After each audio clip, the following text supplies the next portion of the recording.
Alright, but yeah, today we're gonna be watching part 2 of Bricky's Every 40k Faction Re-Explained. Since a month ago we watched part 1 and I was like, wow, it's already been a month because like when I saw this video come out, I was like, wait, it's already out? But then also like it's been a month since the first one. Time flies, yeah. We're gonna be watching this today. Cause yay! I wasn't even planning to watch this week until I saw the video come out. I'm like, oh, yep, now I know what I'm watching this week. Yeah, here we go. Warhammer 40k, so. This video is part 2 in a 2-part series on Every Faction Re-Explained.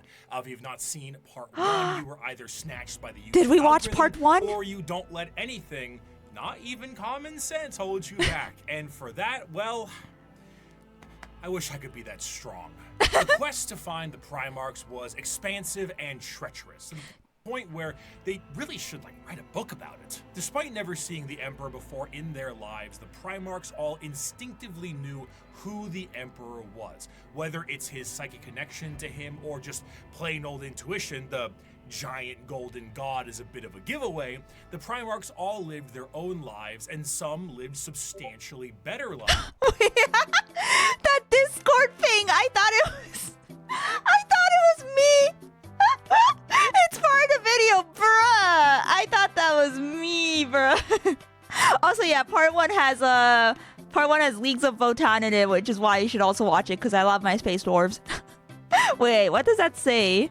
Hey gamers, editor here. Somehow, Brickard managed to record Discord notifications into his voiceover. Sorry, I have to keep pausing. I can't see because of the freaking YouTube over.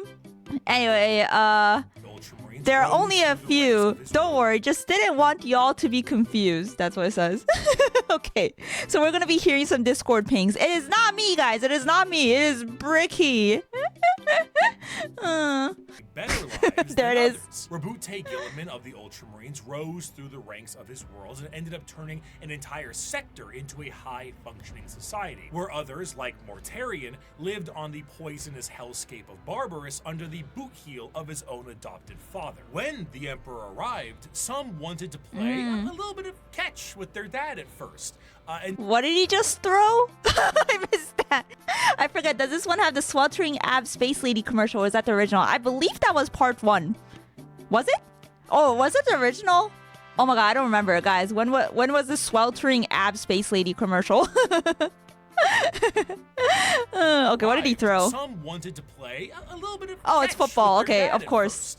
And some didn't trust the baseball bat he was carrying, and some didn't want to play at all. Is that Horus? Eventually, one by one, the Emperor returned his sons to his side to bring them back together as one happy family.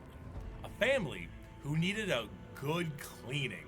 Are you tired of boring old soap? Is your son the foulest being ever? Do your eyes sting when he comes here? Well, clean that man. Time for right today's back sponsor. up with the power of Cheeky. That's Whoa. right, the brand new moisturizing bar soap. What is brought to you this? By Moist Critical and Bricky approved.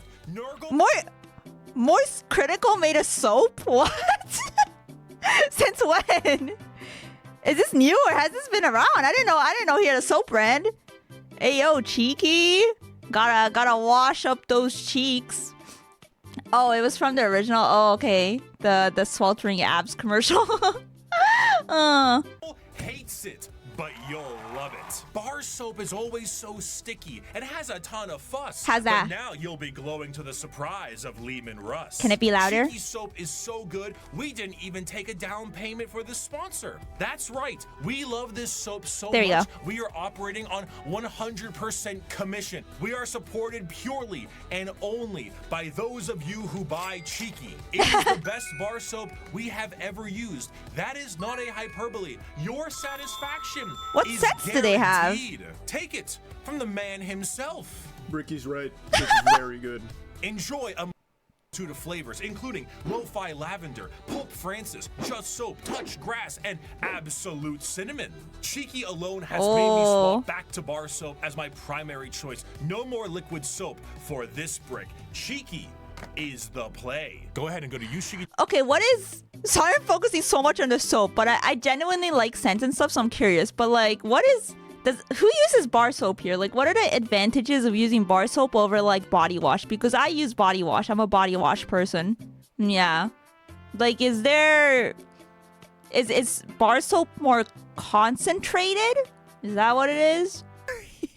.com/Bricky or code Bricky for 10% off your purchase and domestically support these videos. That's code Bricky at ushigi.com/Bricky or click the link in the description to learn more.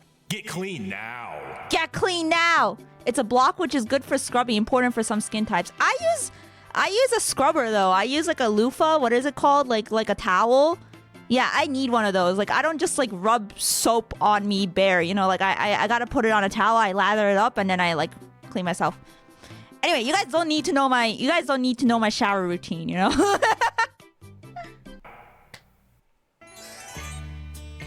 What is this? Damn, bitch, you live like this? Yeah, so half his sons turned on him. After the Emperor was able to bring all of his sons back into the fold again, he sent them on their way with his end goal in mind. Is this... Sorry, I'm going back. Is this the average Space Marines fan? Is this what their room looks like? Is that the joke?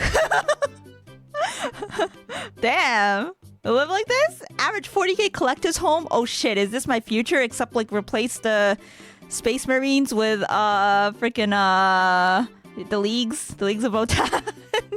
That's the general room. Yeah, yes, the living room. Beautiful, beautiful family decor. So half his sons turned on him.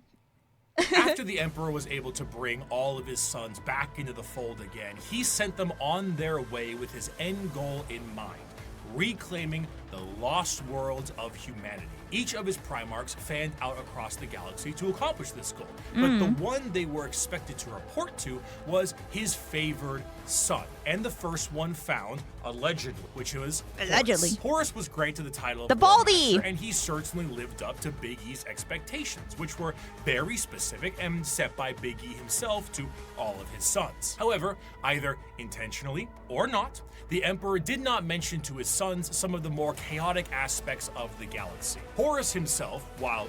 Sorry, I just had a random thought. So like... You know how Horus has like a wolf skin or whatever on his shoulder? Like, so what kind of... So animals exist in Warhammer, but like to what extent? Like, because so far I've seen like aliens and stuff, but I just realized, I'm like, wait, wolves exist in Warhammer 40k? I don't know why I didn't think about that before, but I'm like, wait, there are wolves? There's wolves, there's animals in 40k? What? Terra is Earth. Yeah, I know it's Earth, but like, I'm like, I thought like they went extinct or something. You know, I don't know why.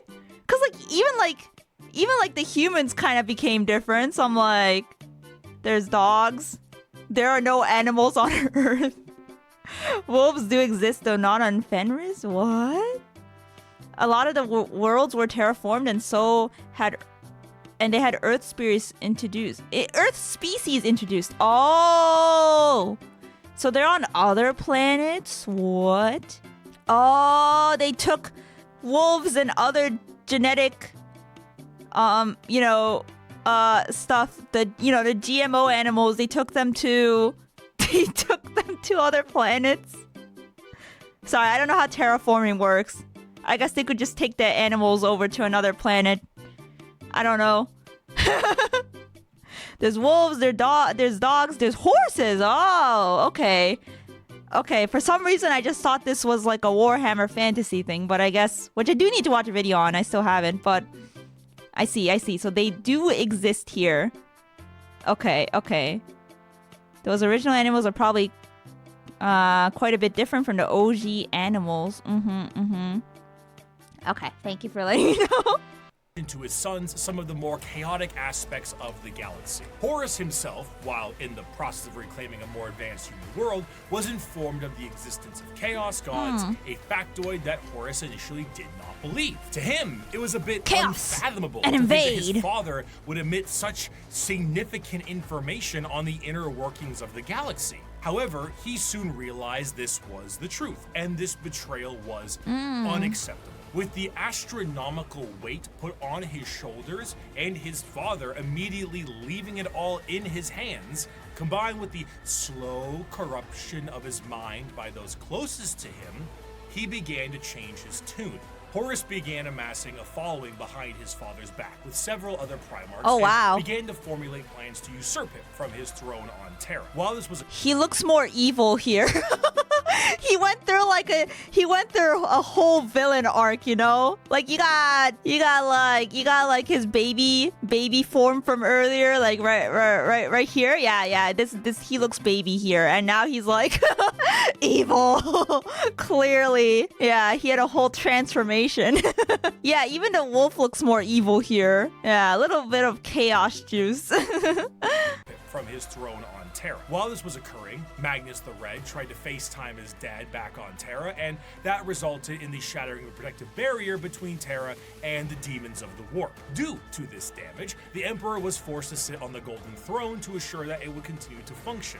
Ultimately, half of the Primarchs would fall to chaos, and the remaining half Rip. would fight back viciously against their brothers. Horus eventually gained the upper hand and arrived in orbit above Terra itself, and after antagonizing his father enough, the Emperor temporarily removed himself from the throne, strategically putting his old friend there as a seat warmer, and went to confront Horus himself on the Vengeful Spirit, his flagship. The Emperor faced down his son, and after a heated battle and 64 novels, the Emperor managed to 64 novel.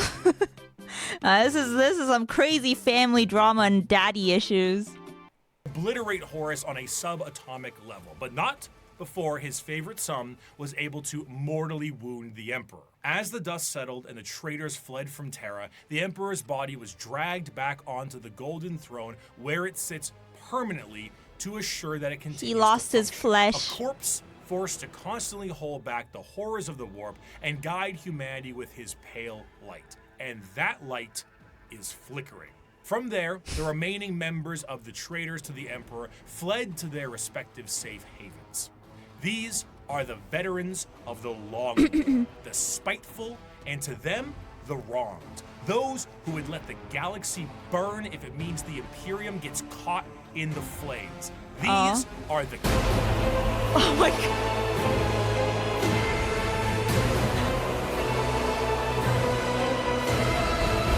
The music scared me. Don't. Have you not noticed already, Moody? Warhammer is just one big daddy issue novel. I am okay. Naruhodo, I see. And what are the achievements of your fragile Imperium? They became It is spikier. a corpse rotting slowly from within while maggots writhe in its belly. It was built with the toil of heroes and giants, and now it is inhabited by frightened weaklings to whom the glories of those times are half-forgotten legends. I have forgotten nothing, and my wisdom has expanded far beyond mere mortal frailties. The Horus Heresy saw the collapse of the Imperium as we knew it at the time, and half of the Space Marine legions fell to the ruinous powers. That's like tanks and mechs in the background. Though the favored son, War Master Horus, was killed and the rebellion ended, the wait. heretical forces retreated to the warp and remain a constant threat to this day. The They look like Imperial Knights, but not really. What are those? What are those in the background? Oh, Titans! Oh! Skulls for the Skull Throne. Skulls for the Skull Throne! Oh, wait, what's the difference between Titans and Knights? Well, I don't remember. Warhound class Titans, the next step up from Imperial Knights. Oh, the Titans are bigger. They're 5 to 10 times bigger? What? Oh, okay. Naruhodo. heretical forces retreated to the warp and remain a constant threat to this day. The twisted reminder of what the temptations of the warp may bring, the Chaos Space Marines act as a mirror to the loyal legions, and as time progresses, their warp taint further changes them to suit the needs of their patron deity. Though marred and absolutely mangled by the ruinous powers, they are still unmistakably Space Marines in stature and shape, and according to them, they have never been more free. After the heresy, the loyal legions of Space Marines became very strict in their organization, and their separation into separate chapters with capped numbers and other formalities was done to prevent any form of heresy from happening again.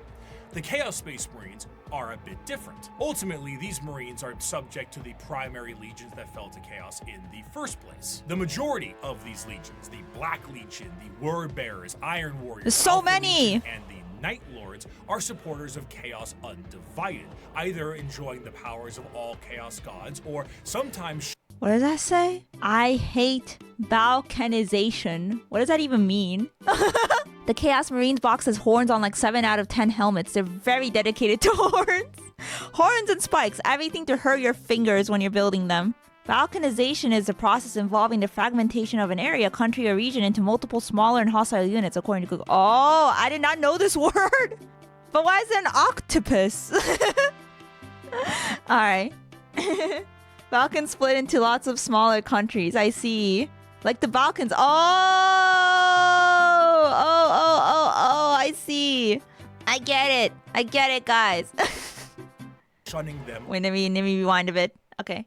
Divided, either enjoying the powers of all Chaos gods or sometimes shunning them altogether. But a few of them follow a very specific Chaos god. Thousand Sons are followers of Tzeentch, the Death Guard Tzeentch. Nurgle, Slaanesh has Nurgle. their claws in the Emperor's Children, and the World Eaters are avid followers of Khorne. From there, the legions themselves are separated into roaming war bands that may go under their own unique names or may stake a claim to one of the primary legions. Most of the gear and armor of a Chaos Space Marine remains the same, but stylistically it changes quite a bit to reflect the intention of the legion or their patron god. The Death Guard's armor has become rotted and full of gaping mouths and plague-filled boils. The World Eater's sharp and violent armor reflects gruesome stuff. bloodthirst, and the chaotic noise of the Emperor's Children armor, nipple rings included, pleases Slaanesh greatly. Due to the taint. Okay, Bricky, focusing on the nipple rings. You know, it's funny because I was looking at that. I was like, an interesting thing they got on there. And then he just points it out. Of Chaos, the armor itself becomes less about plating and more about a new skin for any given Chaos Space Marine. Though the Chaos Space Marines have no true fear of death or numbers diminishing, there are still major recruitment efforts for their legions. However, the conscription of these recruits is a lot more chaos-fueled and is more of a forced assimilation, and in some instances, breeding. The organ implementations and other modifications are the same, and the necessity Wait, of sorry, I was looking at the follow notification. I missed the breeding thing. What is this? Parental advisory. Cult of Lord. Daemon Kulaba. And a terrible, no good, very bad, fucked up fantasy with sci-fi elements. Don't Google that? Oh. I don't think I will. I'm looking at the censor. I'm like, that doesn't look pretty, you know?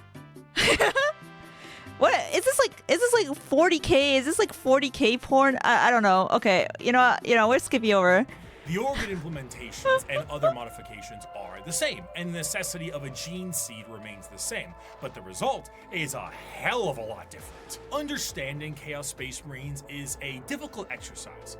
If we took my original video 5 years back and looked at the Imperial Knights section, it mainly focuses on big stompy robots. Now that I understand more, I can discuss the Code Chivalric, the Throne Mechanicum, Squires, and Monarchs, and bring some more context to it all. To assume Chaos Space Marines are simply the opposite side of Space Marines would be foolish, for once you understand the plight of their Primarchs, it can provide a context always needed. Horus himself... It's extreme body horror. Oh, so it's like Cyanota times like maybe more? I don't know. We have had body horror on this channel before. It's official lore, but not good. It's official? Oh. It's canon story. Oh. Okay, it's a bad story in 40K. I see. What if Cyanota meets Warhammer 40K? The author of Daemon Kulaba is the same that wrote Arcane. Oh, wow. I actually have not seen Arcane yet. Which is crazy, I know. Turned through an overwhelming weight on his shoulders and lies told by his father. But what of Angron? Angron lived as a slave gladiator, for his planet's masters, who took Dark Age technology and shoved it into his brain, so experiencing any emotion other than rage was agony for him. He finally leads a revolt for his fellow gladiators and frees himself from the confines of servitude. The Emperor finds him and says he will take him home, but Angron refuses. He will fight with his friends He's like a berserker. the tyranny of his slave owners to the last. At the final last stand with him and his closest friends, slave gladiators, all of them, outnumbered and on the verge of death, the Emperor forcefully teleports Angron to his flagship and none of his compatriots, leaving Angron to live and watch all of his friends die. You kept that. I kind of feel bad for Angron now. Yeah. Blood for the blood god. Justice for Angron. Yeah, like, damn, that kind of sucks. His lore is sad, yeah. Yeah, Saya Nota is a visual novel I played on stream. You can find a video of it on my Clips channel. Or you could just watch the full VOD on my channel. Yeah, whichever floats your boat. If you're interested. His lore is very depressing. Yeah, I actually don't know if he covered Angron before. Maybe I missed it. Yeah, it's the first time I hear about him. Poor, unless I just forgot, you know. I might have just forgotten if he was brought up before in a previous video I watched. Poor Angron, he got all the bad cards. Wait, so he's like forced to be angry and be a berserker or something. Mule core Pharaoh. Russ kept his kin friends. The lion kept Luther. Humans, brothers, and foster fathers, saved and raised into legion ranks. But not me. Not Angron, no. Did the Emperor teleport his gold-wrapped custodians down to help me in my army? No. Rip. Did he free the warhounds and order them to battle, fight alongside me? No. Did he save my brothers and sisters the way he spared and honored the lion's kin, the way he honored Corferon? No, no, and no. No mercy for Angron, Angron the Oathbreaker, Angron the Betrayer. Conrad Kurz lived. Man, yeah, anything that isn't rage is painful. Any emotion other than rage causes pain. Yeah, being Angron is suffering. Like even in Warhammer 40k universe terms, I guess, you know, being Angron is extra suffering. So damn, who is this dude? Is a lonely boy scrounging the dregs of a hive city plagued by constant visions of an assassin sent to murder him by his own father. Lorgar was born on a world of chaos worshippers with abusive parents, and the Emperor decided the best way to reprimand him was destroy his holy city. The Emperor robbed Mortarion. Oh, that was Kurz? Conrad Kurz, the Primarch of Bricky's favorite legion. Oh, wait, what was Bricky's favorite legion again? I don't even remember this. Angron was done dirty by the Emperor. Rip. The Night Lords. Oh, Night Lords. Wait, why don't I remember this? Night Lords, Warhammer 40k. Oh my god, there's so much to be fair though. Oh, they're part of the Space Marines. Oh, okay. That makes sense. I didn't watch the Space Marines video. So I actually don't know the Space Marines in like super depth, yeah. Of vengeance and suppressed Magnus at every turn. The question isn't why the Primarchs rebelled. The question is why didn't they sooner? To them, they are not the betrayers. They are the betrayed. They were under the boot of a golden tyrant, and they finally could be free from his heel. Of course, things have changed a lot since the heresy, and the Primarchs of the Chaos Space Marines that have survived the fall are a twisted variant of what they used to be. They have all, for the most part, ascended to the position of demon prince and act as a direct connection between their god and their legion. However, due to the nature of the transformation and dedication to a particular chaos god, their actions tend to be separate from their legion's actions. Fulgrim, for example, is so infatuated with being a demon prince of Slaanesh that he is at times far too focused on his own personal perfection as opposed to conquest and sitting around like Frankfurter on his That's throne. fair. Meanwhile, Lorgar is being stalked by a bird, so... What? What? He's being stalked by a bird? I mean, birds can be pretty freaky, not gonna lie. I mean, have you guys seen crows? Those things are kind of scary. Big E is varying degrees of inattentive to abusive as a father. Okay, Big E, I'm not defending Big E, but he had a lot of sons. Like, a lot of sons. If you have that many sons, I'm pretty sure you're just gonna, like, not be a good father. Like, it is a given. To be fair, his sons also got spread around the galaxy. To be fair, he created those sons. Okay. Well, he created them, but he didn't think about after, you know? He just made a bunch. He made a bunch, but he didn't really think about it. And that was where it went wrong, I guess. I guess, you know. He's a hardworking single dad who lost all his children during childbirth. Oh, like he couldn't control the fact that they got spread around the galaxy? Oh, I must have missed that. Oh. Oh, the scattering ruin. Oh. I don't think he saw them as sons, though, to begin with. Yeah, I don't know. Maybe discussing this too much will be heresy. Oh, the Chaos did that. Okay, of course Chaos did. Chaos is like, yeah, this will be pretty funny, you know? If we just kind of threw them around. Yeah, we're just going to yoink your sons and just throw them around the galaxy.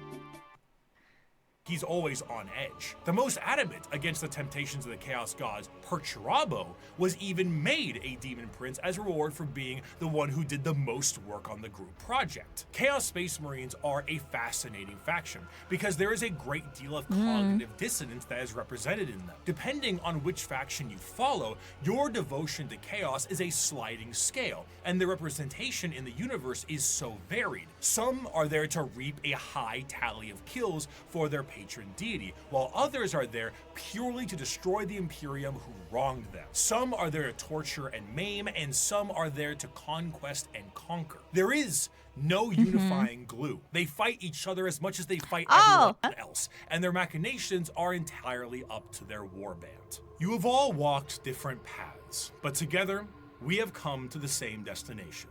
The Emperor has failed us. The Imperium has failed us all. It has failed us by the laxity of its laws, the decadence of its culture, and in the injustices heaped upon those of us who serve the most loyally. It has failed us by never recognizing our virtues, never rewarding us for the blood we shed and bringing about its ascendancy, and never providing unity when we needed it most. It has failed us by being flawed to its core, imperfect in its pursuit of a perfect culture, and in its weakness against the encroachment of Xenos breeds that seek to twist humanity to alien ends. And it has failed us, most of all, by being founded upon lies. The Imperium is forged by a dangerous deceit and erodes us all by demanding we sacrifice truth on the altar of necessity. This is an empire propagated by sin that deserves to die. And here on Istvaan V, we begin the purge. From these ashes shall rise the new kingdom of mankind, an Imperium of justice, faith, and enlightenment, an Imperium heralded, commanded, and protected by the avatars of the gods themselves, an empire strong enough to stand through a future of blood and fire. Naturally, however, as I have... Interesting. Depends on the writer how good of a dad Big E was. Oh my gosh, that is so fair. Depends on the writer. Yeah, depends on the author. Yeah, I mean, like, you know, I'm sure a lot of people could find a lot. I mean, I find chaos's like purpose for fighting pretty interesting too. Yeah, although they're all different. Yeah, chaos gods go burr. Big E character is so inconsistent. I see. 70-some books doesn't help either. For heresy is also a bit much. Ferrus just couldn't keep his head about him. Oh, which one's Ferrus again? Ferrus is... Wait, does Ferrus not have a head? What happened to Ferrus? Did I miss something? Ferrus let the fight go to his head? What happened to Ferrus? Oh, he doesn't have a head? Wait. Oh, he died? Oh, I thought he was just walking around without a head. Okay, so he lost his head and died. I was like, wait, there's a headless space marine? Oh, he doesn't mention it here. Oh, rip. I thought he was like a freaking, like, what do you call it? Doulahan. I thought he was a Doulahan space marine. I was like, whoa, there's a guy without a head. Whoa, that's so cool. But no, he's dead. Okay. That's sad. I'm sorry. I'm sorry for your loss. I'm sorry for thinking it was like, I don't know, character design. He got, Iron Hands Primarch got decapitated by Fulgrim. I wish. He was the first Primarch to be killed, and it happened super early. Dang. It would be cool if he returned as a Duel. Oh yeah. What a comeback that would be. Said before, Space Marines do not make up the bulk of the fighting force in the Imperium, so it would be ludicrous for me to not mention their dark cousins. The Code Chivalry is the sign of the power of the Imperial Knights. But what about the... The music's so loud! I hope I'm not blasting your ears. The Dark Mechanicum. Here we go. Ruinous powers claimed during the Horus Heresy extended beyond just the Space Marines. Same. Mars itself was subject to a revolution that saw half of them fall to chaos as well. And some of the once loyal knight houses saw themselves swearing fealty to the dark gods. The falling of these factions allows for the war machine of chaos to continue uninterrupted and to have firepower equal to that of the Imperium itself. We still have no models of the Dark Mechanicum. Really? Wait, really? Oh, I must have misunderstood. Okay, who's this? What are these guys on the... Whoever's pictured on the screen right now, what is he called again? Mechanicus, right? Is that different from Mechanicum? What's different? Oh, it's different from Dark Mechanicum? Tech Priest? They have no official army book. They might be coming in 11th edition. Oh, Mechanicum is pre-Heresy Mechanicus. They rebranded post-Heresy. Oh, okay. I'm following now. Gotcha. Okay, Mechanicum is what they were called before / during Horus Heresy. This is so confusing. Okay, so no wonder they have the same. Well, they have like similar names. Okay. Man, I can't keep up with these VTuber rebrands, man. Like these VTuber rebrands. I can't keep up. Okay, I see. Gotcha.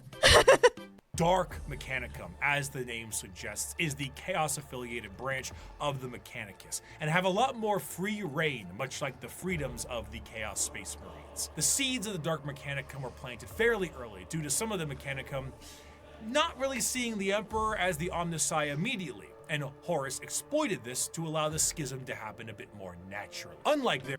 Yeah, they doing a rebrand without a re-debut, SMH. They re-debuted it as the Dark Mechanicum. Oh, that's so funny. Mechanicum is evil Mechanicus, I see. Imperial brothers, the Dark Mechanicum have the ability to invent and innovate. What a concept. While also utilizing... Well, yeah, that makes sense because Mechanicus is under the Imperium. Okay, so Mechanicum is like... Yeah, chaos. Okay. I'm following. I get it now. Have the ability to invent and innovate. What a concept. While also utilizing forbidden technologies such as the Silica Animus or AI. The Dark Mechanicum do have their own desires to find lost technologies and put them to use, but they're more interested in taking ancient and forbidden technology from Imperial worlds and activating them for their own purposes. Because I like this music. Is a bunch of knob and tube wiring if you don't overload it with as many extension cords as possible. However, instead of being clear-cut and more generalized creations, the inventions of the Dark Mechanicum are inherently tied with the warp and its demons. Genetic experimentation and modification, the fusion of man and machine are exceptionally common, and no creation is more reflective of this than the Demon Engines. Oh, this is the Mechanicus soundtrack? Oh, it's from Mechanicus game OST. Cool. Wait, isn't Mechanicus getting another game, apparently, that's gonna have... It's gonna have, someone told me it's gonna have Leagues of Votann in it or something.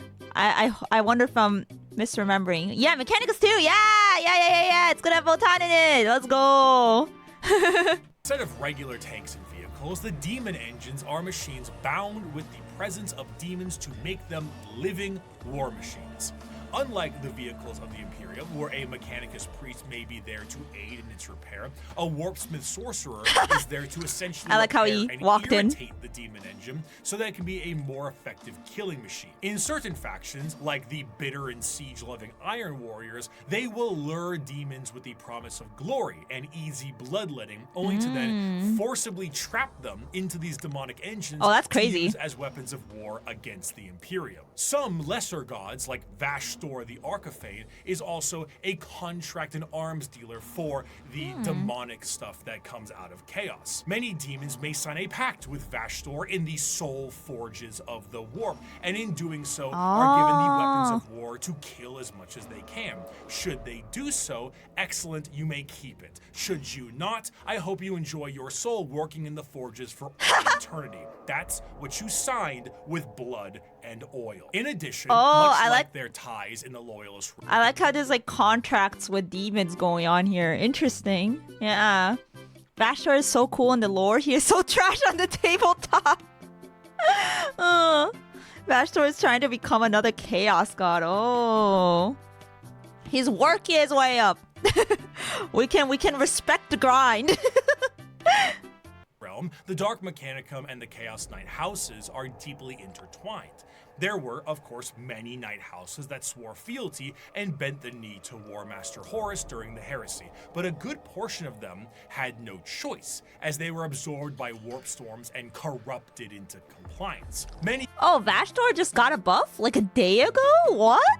Super recent. Oh my god. He just got buffed? Okay. If you guys like Vashtor, whoever said he's trash on the tabletop, he got a buff. You better check it out. Mechanicus 2 is basically Leah versus Stim versus you, Admech versus Necrons versus Votan, respectively. Oh, really? Wait, that's hype. That's hype. I gotta play with them now. Although I don't know if it's multiplayer. But like, that's pretty cool.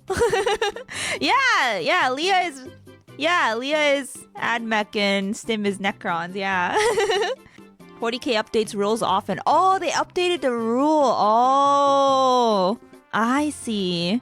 That'd be great. Yeah, that sounds pretty exciting. I like how like us in Glitch Stars, we all have like that faction we like, right? Yeah, and like Riri likes the Sisters of Battle.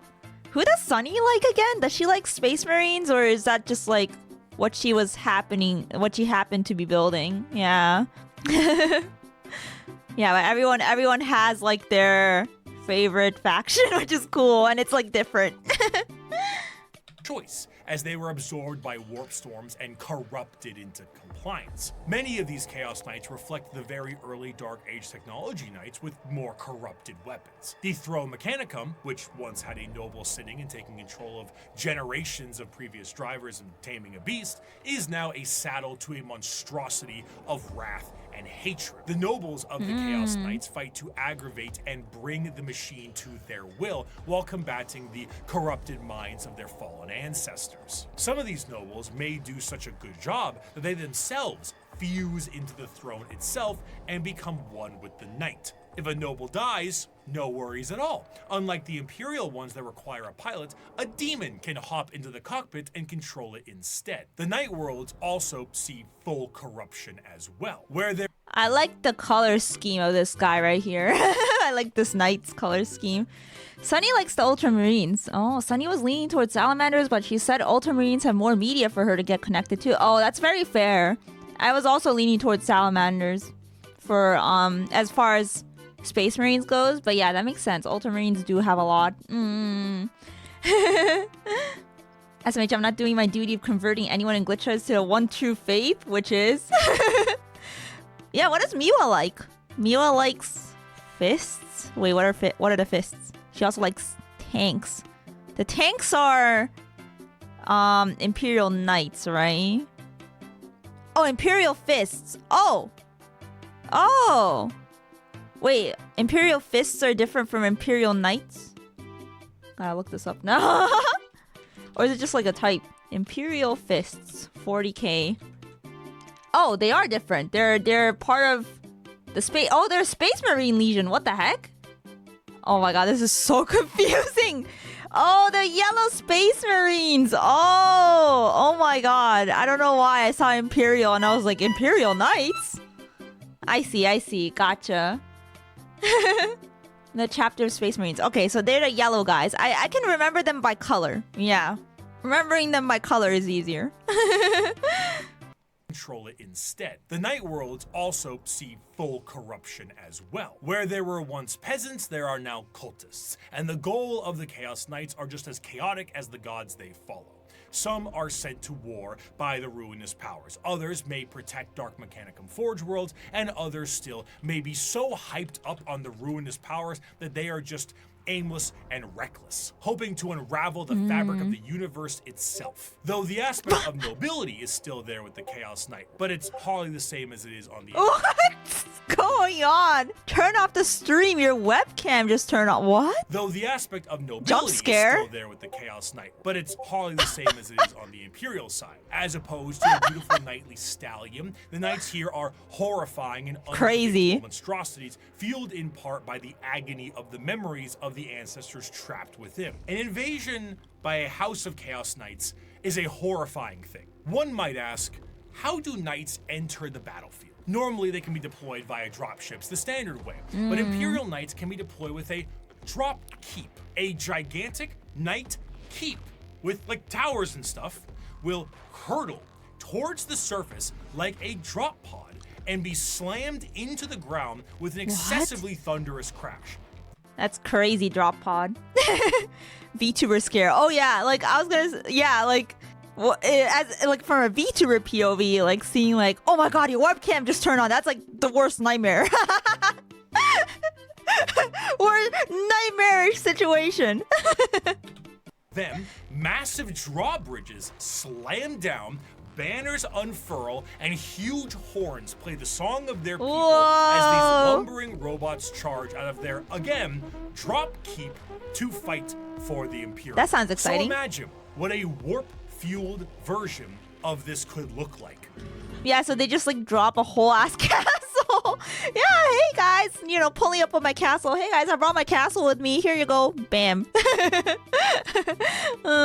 Would love one of these on the tabletop, but it would be the size of a kid's playhouse.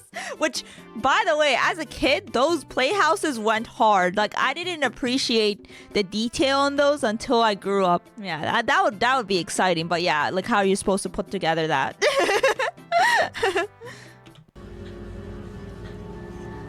If you get the opportunity, you should kill yourself. Did he just say you should kill yourself? You should kill yourself now! Chaos Knights have such a presence, the warp fluctuates in their tread. They bring doom, dread, and despair across Yogurt. the battlefield. Warps. Wait, what's a yogurt male? 15 signs you're a yogurt male. Chobani. What? Is this like... Does this have to do with like soy boys? Like, is this related? I don't know. I just saw yogurt and I thought of dairy and I don't know. I jumped to like soy. Brain rot. I don't know about that. Yeah, I don't know. Either way, I have no idea. Yeah, whatever. They bring doom, dread, and despair across yogurt male. Warp storms occur overhead and psychic phenomenon cling to them. A Chaos Knight. I don't know. I'm like it. Sorry, I'm like on a tangent, but like I'm like in my yogurt area, like late yogurt area. No, yogurt era. Lately, I've been trying to eat more yogurt. Like every morning, I'm trying to make sure I eat a thing of yogurt because I don't know. My mom was like, "You keep getting sick. You need to get more probiotics in your system." And I'm like, okay, I'll start eating yogurt in the morning. So I'm a yogurt female now. Arrive either in some warp debased platform or perhaps a portal itself, or climb out of a pool of blood. As the air gets heavy, the enemy feels a crippling sense of paranoia and the sky begins to rain blood, acid, and God knows what else. The horrors of the warp have resulted in a dramatic change in technology in the favor of their forces. Though in practice, it is a horror beyond comprehension, their baseline desires don't seem that radical on paper. They are creative builders, working to innovate and improve technology while utilizing anything they can to accomplish their STEM goals. Looking at the dark forces of chaos and the Emperor now on his golden throne, humanity is fractured. The Emperor himself is the guiding light for warp travel for humanity and in being that exists as a beacon for the entire species. The irony of someone that looks like this being your guiding light, you know, it's kind of ironic. Crazy. It's funny how watching Bricky is a peek into what male communities on the internet get fed. Yeah, that is crazy. It's like when men discover lads and learn it has a period tracker. You know, it's so funny because I don't even play lads, you know, which is Love and Deep Space. So like when I found out about that, I was like, hold up, what? That's interesting. Yeah. He was better before the throne. I mean, yes, we all know he was better, but now it's like, what? Yeah, he's also barely alive. He probably doesn't want to be on that chair either. Without him, things would get somehow worse. Therefore, he needs his protectors. Where a Thunder Warrior wasn't enough for his armies, and half of his Space Marines turned traitor, the Emperor's personal bodyguards are something else entirely. They are not infallible Astartes, nor are they evil, a nightmarish fluffy concoction Horus of organs and indoctrination. They are built and gene-crafted Ooh. with science bordering on magic. They number 10,000 strong, and each of them is a hero.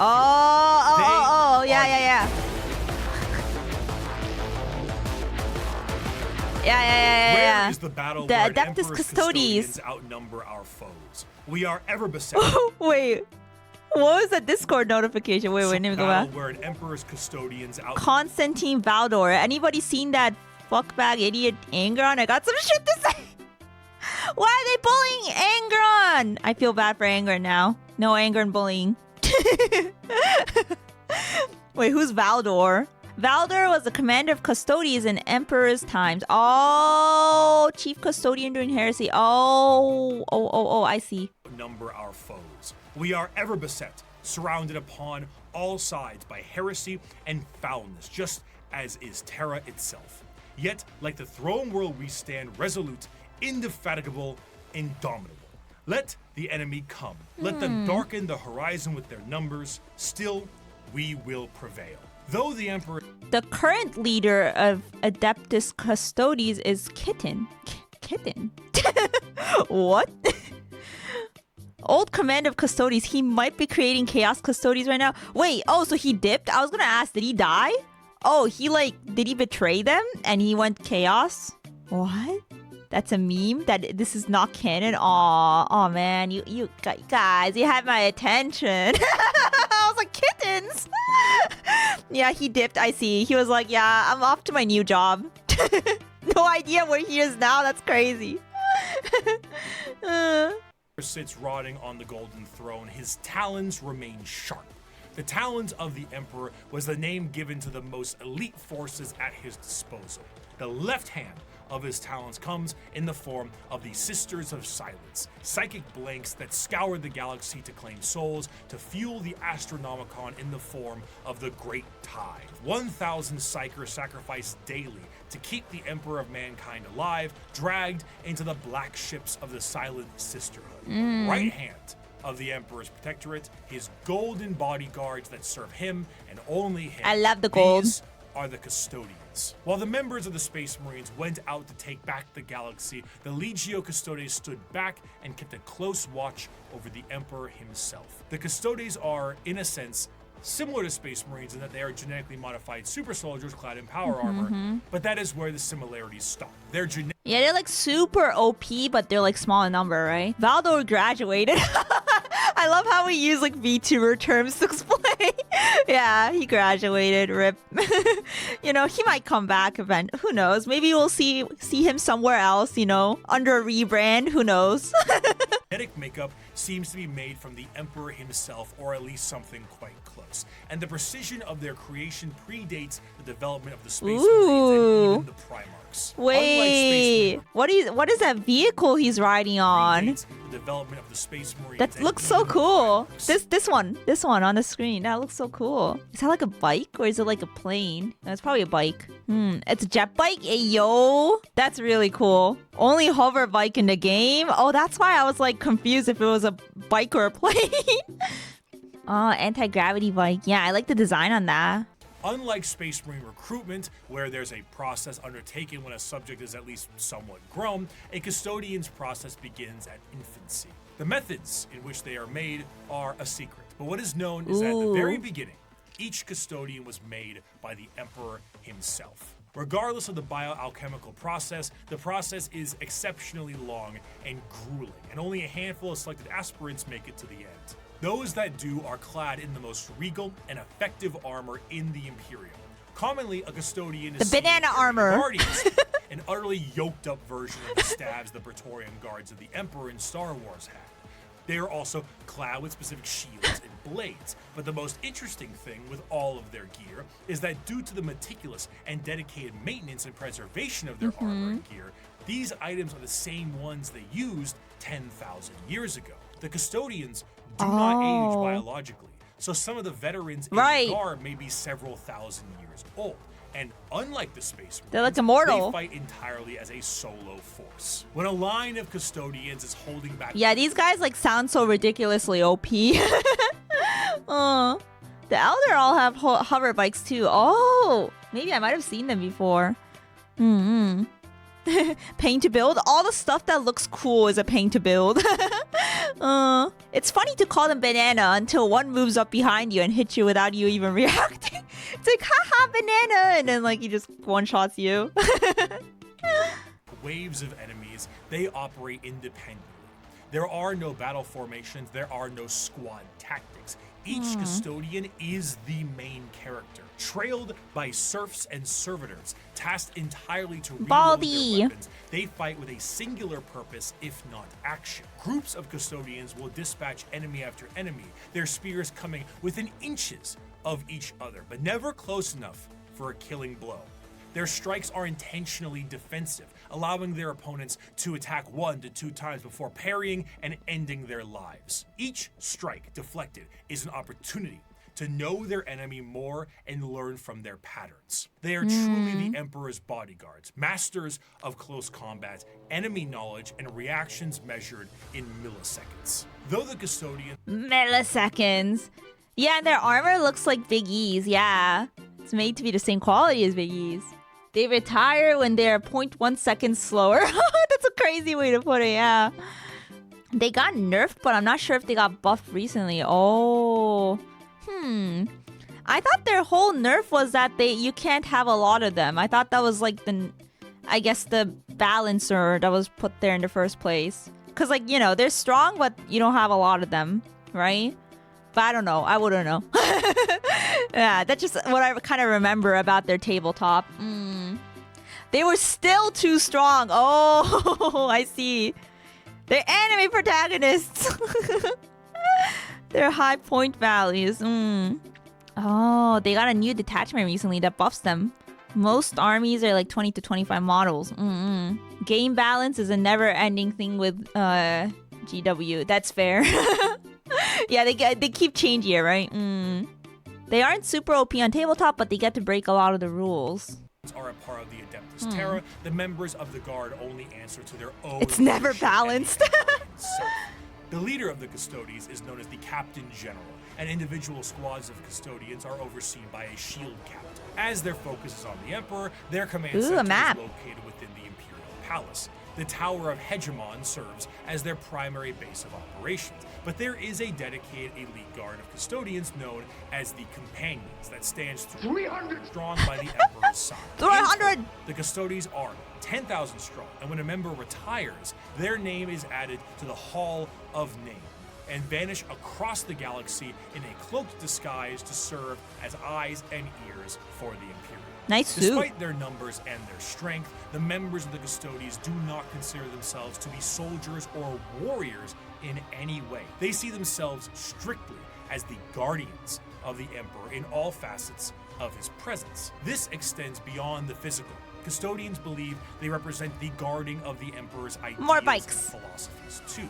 Their gains are both physical and literary. They are the protectorates of everything the Emperor stood for, and in doing so, the Custodians are also artisans and scholars, in addition to being the Golden Guard of the Golden Throne. However, due to this nature of being protectorates, they have a very strong view when it comes to the Space Marines and the Primarchs. The Emperor himself had insinuated many times that once the galaxy was brought to heel, that there would be no need for the Space Marines anymore, and they were to go the same way that the Thunder Warriors went before them. The Custodians were meant to be the judge, jury, and executioner of this will. Execution is and are cool. biologically designed not only to be able to take down Space Marine with ease, but to be able to go toe-to-toe with the Primarch as well. During the Heresy, Yeah.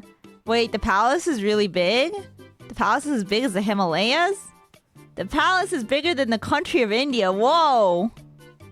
Yeah, I was gonna ask, how big are the Himalayas? I know it's big, but you know, once I've said this before, but once like you reach a certain number, like you start to not be able to like picture what exactly is big in your head, you know? It's like, okay, it's big, but like continent size, that's crazy. That would take forever to get across. It's kind of hard to hide when you're 9 foot tall though. Yeah, I guess so. But like if you're strong enough, maybe you don't have to hide if you could like tank everything. If you could tank all the hits. Oh. Yeah, it's big. That's all I know. Exactly. Yeah. It's roughly the same size of Australia. Dang. I mean, I've never been to Australia. Yeah, Australia is pretty big. Yeah. That's crazy.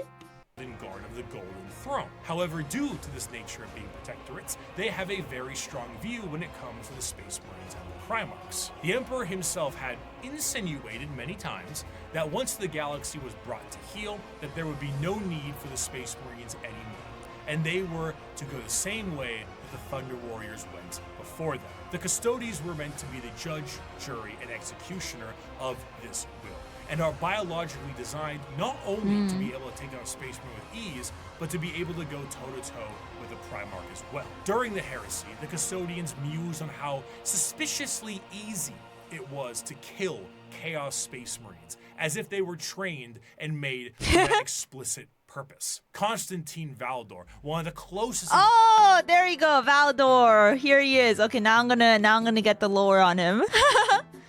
Terra has no oceans anymore, so it works. Oh, yeah, the oceans dried up or something? Yeah, there's no more oceans. I forgot about that. Terra's just an endless city. Just covered in hive cities. Advisors of the Emperor was asked if he ever disagreed with Bricky on something. And he said, once, with the formation of the Primarchs. I feel I do my best, but they don't. Let me ask you a very fair question. What do you do successfully? Quickly. What is this? Is this from a show? I mean, clearly, but... I hate that every time we're in Untucked, the conversations are about me. And besides the trained distrust for space... Stop talking about me. Yeah, well, oh, drag queen show. Oh, wait, I might have seen, like, discourse on this on the internet before. Like, there's, like, clips and stuff. There's, like, silly clips. I see. Okay. Oh. Oh, yeah, I didn't see the new trailer for Horus Heresy. He has a canon voice in it now? Oh. Cool. Sick-ass mohawk is canon too. I don't know if I like his mohawk, not gonna lie. I feel like if I had to choose between a little patch of hair on your head and being completely bald, I will always go for completely bald. Yeah, that's my opinion though. Yeah. I prefer the helmet. Yeah, I like the helmet too. Boiled away because of nuclear weapons. Right. Bald always turns evil though. If bald, why evil? Bald makes the future shiny. Yeah. Okay, I forgot that bald means evil in 40k though. And that's 50% of bare head options for custodians. Okay, there's like some Votan guys with bald too, bald heads. I think they look nice. And then again, Votan is like apparently kind of heresy. I don't know. Kind of. Space Marines, the Custodians Yeah, it's Space also have Marines. Yeah, Vulcan. Right, Vulcan. Yeah. evidence for their distrust. Yeah. The Horus Heresy saw half of the chapters fall to chaos and turn traitor against the Emperor. In the mind of a Custodian, the fact that half of the Space Marines fell before means that the other half can fall with ease. They are fully capable of wiping out literally any force put against them, and in a sense are the final representation of the golden age of terror. However, they are forced to stand in silent and blind service to the Emperor and to the ill of the Imperium. And they, for 10,000 years, have stood vigil over the Imperium and have watched its rise and fall with the inability to do anything about it. While they do go out and fight some battles here and there, at the end of the day, the vastness of the Imperium means that the closest advisors to the Emperor himself are powerless to make any change. But goddamn, can they kill a Space Marine? For 100 years, I stood my watch they're amidst strong. the somber shadows of the Sanctum Imperialis. I was still as a statue, but always ready, always attuned to dangers unseen. Days, months, years passed by in a frenzied blur beyond those walls, yet within, little moved and nothing changed. For 100 years, I did not but wait, yet had any threat appeared, I would have struck it down in a heartbeat.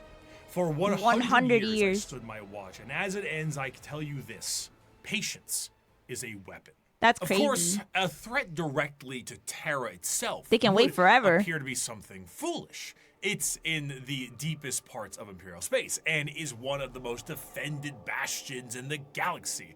You truly have to be foolhardy or insane to think that you can take on Terra itself. However, one faction certainly got close. In the dark ages of the stars and in a river of misery, there is one faction Do I know having who? Wait. a cracking old time.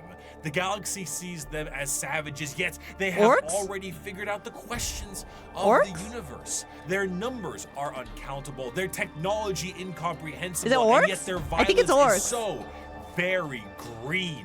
Orks? I am, of Orks, course, Orks? talking about the I was not expecting it. The Orks are the pinnacle of creation. For them, the great struggle is won. They have evolved This a music- society which knows no This music sounds patriotic. stress or angst. Who are we to judge them? We Eldar who have failed, or the humans on the road to ruin in their turn? And why? Because we saw answers to questions that an Ork wouldn't even bother to ask. We see a culture that is strong and despise it as crude. During the war in heaven, the old ones were doing their best to spawn as many combatants to their cause as possible by seeding the galaxy in a specialized This sense. guy. The Eldar were made to be a Eldar. precise and tactical species to fight off the Catan and the Necrons. But they have the 5 heads, you know. They're so intensely British. I see. British hooligans. Oh, that was a football team song?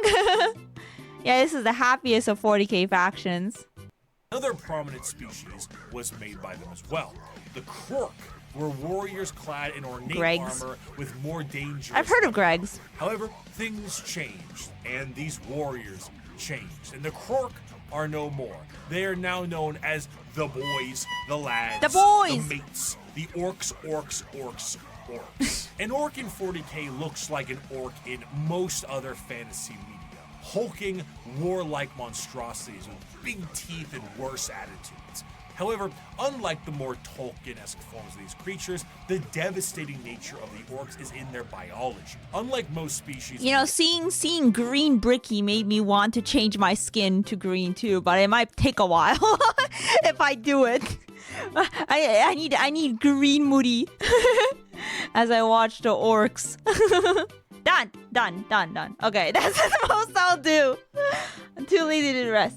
Hi. Species in the galaxy, the orcs are actually a type of fungus. This fungus itself comes in various forms. Fungus. The small goblin-like Gretchen and snotlings are a part of this fungal ecosystem as well, and also the squigs, which can be used for basically anything. But regardless of what is a part of the fungal system, all of them are born from spores that land on the ground and grow. As they travel around the galaxy, yeah, isn't that wait, what is this thing contraption in the background called again? I remember when we watched a video on kit bashing, and person we watched like kind of rescued an eBay model of one of these things. Yeah, the Stompa. Yeah. The Stompas.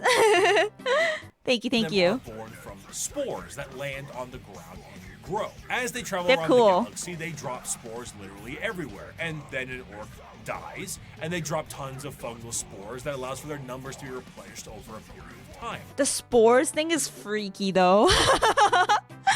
Gotta take the hair off. All orcs are bald. I don't have a bald toggle. Unfortunately or fortunately. Because You're almost the same green that it was. Oh, you're right. The highlighter green / yellow. Because of this, orcs are not only extremely prominent across the galaxy, but they are exceptionally resilient due to their growing cycle. Even if one orc lands on a planet, it will be nearly impossible to get rid of all of the orc presence unless the planet itself is completely destroyed. And even then, they might find a way to survive. Due to their fungal nature, orcs don't really stop growing. And the more long They keep growing. is, the bigger they get, and the more orc fights, the bigger they get. I didn't know that. Of course, since they're constantly getting into scraps, an orc's lifespan isn't necessarily that long, so the bigger orcs are harder to find. Though alongside this, however, they are a tribe-based species that is comprised of war bands, and the biggest and the strongest orc leads the war band known as the War Boss. At the bottom end of the orc tribal system are the Gretchens and the Snotlings. These members act as the servants and slaves of the orcs, and sometimes their actual ammunition, despite being a bit smarter and more cunning than their bigger brethren. Because in orc culture, the biggest is the boss. The smallest gets picked on and thrown around. Beyond the war bands and the tribes, hierarchy. orcs also belong to a specific clan. Tribes constantly shatter and rebuild, but the clans do not. They are, in a sense, a psychological state of being for any given orc, and gives an orc their specific character and traits. And to make Wait, what are hair squigs? Like wigs? Orcs are bald, but they got hair squigs that bite their scalp and latch to it. What? Is it like a parasite? What? Oh, wait, that's freaky. Oh my gosh, a wig that bites onto you. What the heck? It's like an animal. Oh, I see. Orcs can't grow hair. Okay, so if they do have hair, it's like a parasitic species thing. Yeah, let me look this up. Hair squig. They're cute? Are you sure about that? Are you sure? Let me see. Images. Are they look like leeches? Yeah. Are they like a leech? Am I looking at the right thing? Yeah.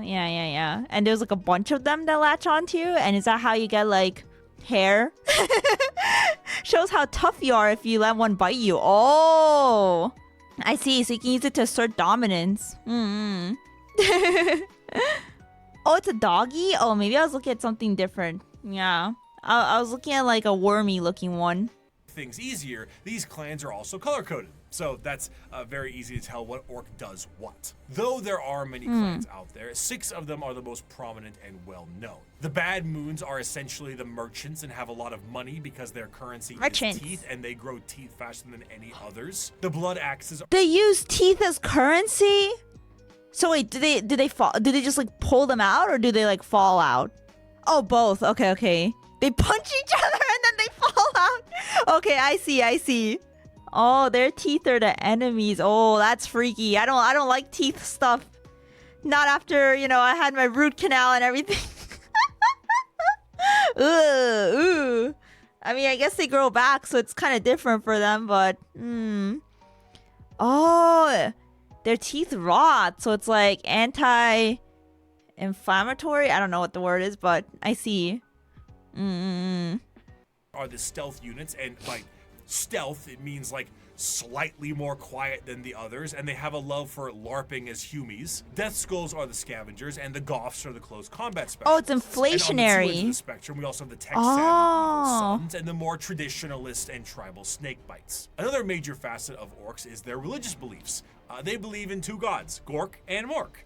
Gork is cunningly brutal, and Mork is brutally cunning. The difference between them, according to Orks, is that Mork hits you when you aren't looking, and Gork hits you when you are.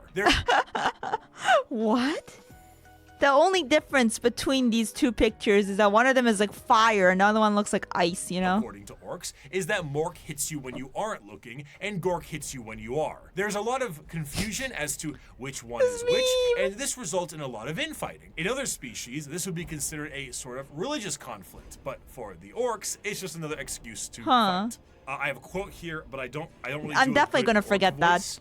I'm definitely gonna get them mixed up. You know, yeah, no one knows the difference. I see, so that's a meme. Gotcha. Cause like I don't know. So I'm going to get my Oh, the Orks cannot tell either. Okay, good. Co-host of That's Ridiculous to read this one. Co-host? I'll try to lip sync it. Oh, he's more cunning than a grot and more killy than a dread. The boys that follow me can't be beat. On Pisana, we jumped the Marine boys, and our boss pose was covered in the helmets we took from the dead ends.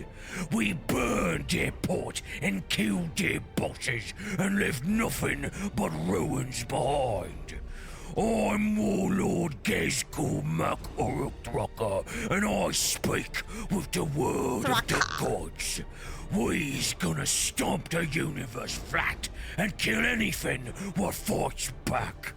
We's gonna do this cause we're Orks, and we was made to fight and win. It's good. It's fucking.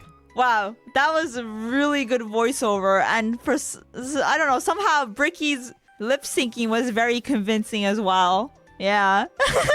Sounds terrible. Fighting is the biggest aspect of Ork culture, and it's essentially their life's purpose. They are genetically hardwired to get into battles and scraps with enemies that can feel pain. The more they fight, the bigger they get. This, combined with them getting bigger over time, means that some of the biggest and baddest Orks of all time have been notably gigantic. The Beast, as he was known, was about the size of an Imperial Knight. If an Ork runs out of other enemies to fight, they will immediately start infighting to scratch the battle itch. For example, in The Warp, a planet exists where a band of Orks are in a constant state of war and battle, and have been for an improbably long amount of time, strictly because how much Khorne enjoys himself watching it. For some, being trapped in a perpetual war planet for all eternity would be a fate worse than death, but to the boys, this is heaven. In the event of a particularly big battle, a massive amount of tribes and warbands will unite under what is known as the Waaagh. The concept of a Waaagh covers a few bases. The first is the group aspect of the massive green tidal wave of Orks fighting for the same cause, the cause being the second base. But the most prominent aspect of the Waaagh is the psychic aspect of it. Remember how the old ones made the Eldar and all the Eldar are psychic? Well, the Orks are too, kinda, but just not as much. Only a little bit of it. And yeah, they get smarter with their size. Oh, that's interesting. So the more they grow, so does their brain. If an Ork doesn't fight, they grow fat and depressed and die from said depression. Wait, that's so sad. They gotta throw hands. They gotta throw hands their entire life. they often don't know how to use it and frankly don't care. But a huge gathering of Orks generates a psychic field that allows Orks to be more organized, dangerous, and dedicated to the war-based cause. However, the true extent of the psychic energy and its usage is relatively unknown, but that doesn't matter considering the outcome 90% of the time. In a similar sense, their ragtag technology and weaponry is also a mystery to most who encounter it purely because of that Waaagh energy. The technology the Orks use seem to be held together with duct tape and plastic glue, and crude doesn't even begin to describe it. Their guns seem to have an inordinate amount of ammunition and firepower, and they are seemingly able to put things together on the fly in the middle. Wait, that Stampa looks so cool. Of combat. The Imperium is of the mind that the Orks' weapons and machinery. What is this freaking wow. This new Mario Kart looking interesting, guys. Also, this is what the new Mario Kart looks like. Wow. Look at that. This is Mario Kart. Riding on carts. Of combat. The Imperium is of the Look mind at that. the Orks' weapons and machinery only work due to their innate psychic Wait, what is this ability. game? Realistically, Ork gear hardly works in the first place. Weapons blow up in a Bugs Bunny-esque manner all. Wait, that looked fun. I want to play it now. That's Speed Freaks? Oh, is it just like, well, what's the point of the game? Like, is it racing, or is it just you kind of like get in a car and like, you know, do things? Still in early access, okay. Ork combat racing game. Ooh, car warfare. Ooh. This has my interest. Yeah. The time, and their war buggies can collapse in the middle of battle. Just because The war buggies! Yeah, it seems really fun. it works a handful of times does not mean it's an effective weapon. But this doesn't stop the Orks and their green tide. To really understand the power of the Wa energy, Orks can operate purely off of belief. Now, a misconception is that Orks believe something is real and it happens. But that isn't true, because that's just one Ork. However, there's never one Ork. There's normally a few billion Orks together, and if they all believe something is bunch true, of them. the warp will tend to respond with a positive green light. Sometimes. Yeah, you just gotta believe it, guys. It's the power of believing it. And having good gacha luck, yeah. And then, you know, if you just believe enough, it might just work. Do the red ones go faster? Well, with enough Orks, yeah. How does an Ork buggy with an engine block Red is faster. older with vroom vroom written in chalkwork? Who cares? Orks breathing on a ship with a hull breach? Go ahead. An Ork went back in time to kill What? a version of himself so he could have two of his favorite weapons. It is What? shenanigans. Because of the Orks can travel back in time? What? Emuri dayon. Am I interrupting? Well, too bad. Did you know that only like 4% of you guys are subscribed? I would appreciate if you guys subscribe because it would bring me great joy and motivation. Yeah, please subscribe. Thank you. There's like timeline stuff going on. their actions and aesthetic, the Orks tend to be presented That's in crazy. a comic relief sense in a lot of media, particularly the media from their perspective. They are bumbling and loud and goofy British football hooligans, and they say silly things and act in silly ways. I see. But to the citizens of the Imperium, the Orks are far from funny. They are violent and irrational creatures that take humans for punching bags, slaves, or ultimately dinner. They have no moral compass and are violent and brutal killers that Scary. know nothing else. They are genetically designed to be a violent species that was capable of beating back the Necrons and the Catan. And if the Orks were ever able to unify under one banner, they would be utterly unstoppable. However, due to their aggressive nature, their organizational skills are non-existent, and they tend to just beat each other up for the fun of it. All that exists in the mind of an Ork is fighting, and nothing else. If they wipe out their enemies, they will inevitably wipe themselves out as well. They are a brutal Ouroboros doomed to an endless war cycle, but to an Ork, why does it matter? If they fight and they win, they win. If they fight and they die, it was a good fight. Yeah. Now the Xenos armies are growing in strength and more are threatening the safety of the Imperium. They need to bring new methods in order to handle what they're are we done with the currently Orks? facing. The Emperor is on the Golden Throne. Half the Space Marines are traitor and they are beset Think from we're done enemies with the Orks. within and without. So now the Lords on Terra must prepare for anything possible, and sometimes the impossible. For that, they take to the stars to explore and expand. They recruit assassins for priority eliminations, they train a galactic police force and a secret police to root out any and all heresy. The lesser known, yet most feared, Agents of the Imperium. Wait, do I remember this? I carry with me an inquisitor. Wait, I don't remember the Agents of the Imperium. Or maybe I only I know them by their sub-factions, maybe. Oh, the Inquisition. Yes, I know the Inquisition. Also, there's different factions within these agents. Okay, Inquisitors and stuff. Gotcha. Okay, I gotta stop the green now. I gotta take off the green face paint, body paint. Okay, give me just a second. All right, let's continue. Tutorial seal. It is a small, unassuming object contained in a neat box of Pluvian obsidian. It is a modest thing, relatively plain, adorned with a single motif and a simple motto. Yet with this little object, I can sign the death warrant of an entire world and consign Entire billion world. souls to oblivion. Where the Imperium I remember may this see quote, I its think. justice dealt out by the hands of its armies and the gauntlets of its Astartes, when one needs eyes, ears, Whoa, what animation? Whoa. both cut out, it looks to the agents of the Imperium. In a meta sense, these agents are a homogenized version of multiple factions from the original video 5 years ago. They comprise Gentrified Bricky. multiple aspects of the wide and all-encompassing armies of humanity and serve different roles. Whether it be the law enforcers of the Adeptus Arbites, the void-faring explorers of rogue traders, the invisible hand of the Assassinorum, or the hospitality assassin. of the Emperor's Inquisition. Each has a part to play in the God Emperor's domain. Rogue traders are a great Oh, that's a trailer for a new CRPG game coming. Oh, Dark Heresy. Okay, okay. example of a somewhat undiscussed part of the Cool.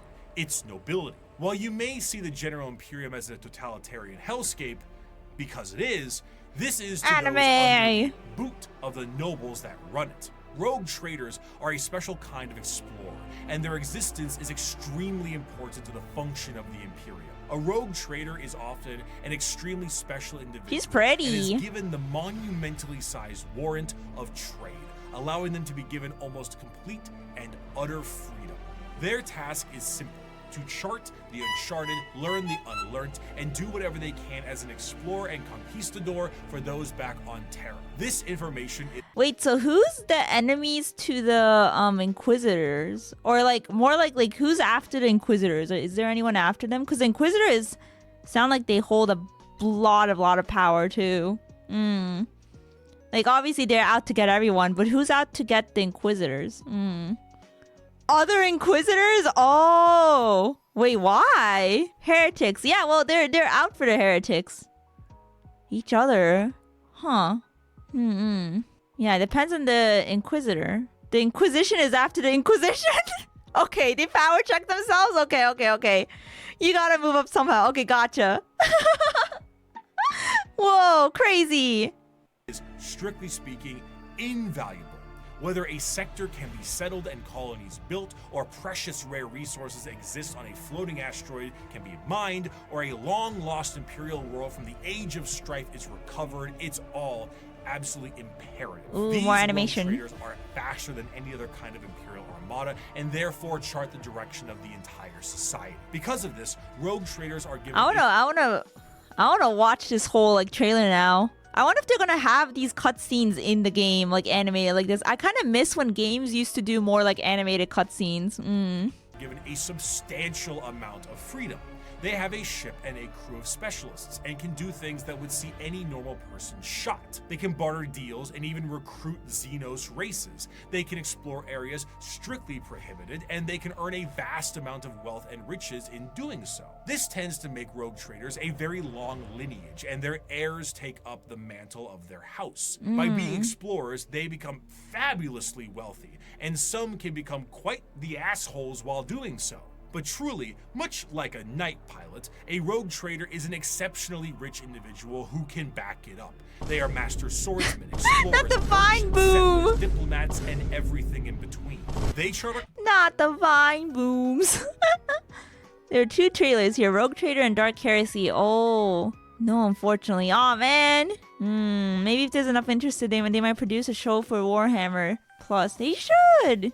course, I would and watch. they set the grounds, which means they will need someone to defend them. I like and the animation. prime choice for that can be the Adeptus Arbites. Now, the Arbites are cops, Judge Dredd style cops, as their inspiration clearly. This song is so cool Each though. planet will have their own members of local law enforcement, and most of them The OST will settle here. many of the issues there and then. But when something requires a far more in-depth peacekeeping force, the Adeptus Arbites are brought in. Think Local police versus the FBI. Arbitrators in the Arbites tend to focus heavily on stopping crime before it can become too much of a threat. A criminal gang or heretical uprising can be subdued quickly and efficiently by utilizing them and dealing with soon-to-be criminals, as they put it. They will tap into communications, create spy networks, do interrogation. His head got blasted! RIP! Oh, is that a doggo behind him? Studio that does Castlevania would be cool. Oh, that'd be so cool. I haven't seen the Castlevania animation yet, but I've seen kind of the style, and I was like, ooh, that looks nice. And sabotage, anything that helps Look at that the good of doggo. the Imperium and the law they seek to preserve. The code of the Arbites Cyber Mastiff? Oh, is laid out entirely via the Book of That's Judgment, cool. a gigantic library of pages showing every single law from every single High Lord of Terra in the history of the Imperium. Because the Imperium is so vast, hundreds of laws are added every single day, and the library That continues to bookshelf. grow with more and more laws and judgments. While Arbites themselves carry a small version called the Book of Law on their person, this does end up creating a system where the unjustly prosecuted will never escape their prisons. If an innocent is wrongly convicted, any form of legal counsel will need to go I like how they use the accidental Discord pings in the audio to like make up these funny like little pop-ups for the video. Smart. through the Book of Judgment to help get you out. Often, I these think that's what procedures they did, at require least. Hundreds of years of litigation in which they will eventually expire before they can be deemed wrongly convicted. Innocence is irrelevant. You have been judged guilty of transgressing the Lex Imperialis. Do not compound your guilt by evading punishment, as there are greater crimes, so are there greater sentences. Of course, should something Yeah, editor went crazy on this one. go out of the hands of the Adeptus Arbites, there is always the silent hand of the Officio Assassinorum to take their place. Naturally, the Imperium has assassins, and these assassins are sent to dispatch important figures that would not normally be handled by simply sending waves and waves of guardsmen at it. The Assassinorum is headed by the Grand Master of the Assassinorum, who is a High Lord of Terra and perhaps the shadiest individual in the entire galaxy. At his disposal another are one. multiple types of assassins that all specialize in various things. Their training is extreme and absurd. Aspirant children are often subjected to Hunger Games style combat with each other. Wait, on what is this? Life is a game. Wait, the this ride movie over looks to the familiar. temple. Then you get low gravity, high pressure, traps, horrendous physical and mental strain, and everything in between. Then there Oh, Battle Royale. Oh, that's why. I was like, this is so familiar. Yeah. minds are wiped completely and the real fun begins. An Imperial Assassin is nothing to mess around with. They are some of the fastest moving and hardest hitting things the Imperium has at hand and can go toe to toe with Space Marines depending guy on looks which freaky. temple they are from. Some, like the Vindicators, What's that gas coming out of him? Is that like poison gas? can go toe to toe with Space Marines depending on He's which sneaky. temple they are from. Some, like the Vindicators, are master snipers who lie in wait for weeks, days, or even months just to get the perfect headshot from 5 kilometers away and disappear. The Calidus Temple are masters of shape-shifting and take a drug that allows them to transmute their body into whatever they see fit. A confidant of a target may be killed and they will take their place before killing their target outright. Or they could shift into a member of a Chaos Warband with symbols in flesh and all that to earn the trust of a cult leader before slitting Spiky. their throat. The Caluxus Assassin is a psychic blank, a soulless mutation, making them appear as uneasy to normal humans and downright disgusting to psychers. When a powerful psycher is causing issues, this is who you send. Their This guy looks like he took way too many steroids or something. What the heck? specialized helmet enhances their already latent powers and will allow them to all but drain the souls from those they touch and their very body. It is an extreme weapon used when a direct form of pressure must be applied to an otherwise untouchable psyker. Now, if you need a direct pressure Too in a many more literal drugs. way, the Eversor is for you. A drugged up comatose psychopath that is directly dropped on enemy lines and allowed to wreak havoc. Oh yeah, literally he's drugged up. I see. Killing anything and everything it sees in a blaze of movement and blood before it inevitably dies and causes a plasma explosion on its demise. There are other temples as well, the Vanus Temple acting as sort of like a cyber hacker, the Venomim temple specializing in Don't look at the poisons, booba, don't look but at the booba. All in all, Don't look at the assassins booba. move with their Don't look at the skin-tight booba. body gloves with a speed unmatched I'm and not looking at the force booba. unexpected. I'm not One looking. of the best assassin novels Not look at the puts booba. a Vindicator Calidus and Vanus to infiltrate a night world, kill the High Monarch of the Night, who is permanently stuck in his giant robot knight, install a new ruler in his stead, and make sure nobody knows the Imperium did it. Their missions are insanity, and their tasks impossible, and they do it anyway. Thus is the power the Assassinorum wields. We do not determine the guilty, we do not decide the punishment. We are merely the cold instrument of the Emperor's It's a good vengeance. book. There is no form of death unknown to us. There is no form of terror beyond our means. There is no enemy outside our reach. We are the blade that hovers over the throat of the traitor. We are the bullet that awaits the heretic's skull. We are the poison in the throat of the alien. However, despite the prowess of the traitor, Oh, this guy looks like a freaking like Dark Reaper. You know, he's got that not Dark Reaper, Grim Reaper aesthetic with like the scythe and everything. How do you guys feel about skulls? I was gonna ask. Like, I've been seeing a lot of like scully boys here. Like, they have like a skull head. Do you guys like skulls? That aesthetic, like, cause like I actually never really liked the skull aesthetic. Growing up, I never liked skeletons. I never liked skulls. Yeah, I don't. It's okay. It's okay to some extent. Yeah, I think it depends on design. Like, I think for the Imperial Knights, I can get by it a bit. Like, I'm like, okay, I like how it's incorporated into the design a bit. But like, yeah, when it's like just flat out, just like a skull head, I'm like, eh. Yeah. They're all memento mori. I believe in universe it's to remind people the Emperor. I see. Okay, that's fair. Naruhodo. It's like the cross in Christianity. there's the police and the assassins, there is one that stands above all. As the Imperium settled into its post-Emperor world, they needed a force Skulls to are root freaky. out corruption wherever it could be found. But they needed specialized individuals who could do so. Men and women who would serve as detective and executioner. This new Yeah, they kind of are everywhere, huh? I'm thinking about it more, and like they're like on armor, they're on accessories. Yeah, skulls are everywhere. Yeah, there's a skulls kit by GW. Oh, I know. would have unlimited authority, and they would be known as the Inquisition. Inquisitors of the Inquisition are one of the most feared individuals in all of the galaxy for the common members of humanity. Trained in the most difficult of conditions and mental Mommy, right? Right, guys? hardening, they have long closed their minds to the compassions of those they deem guilty.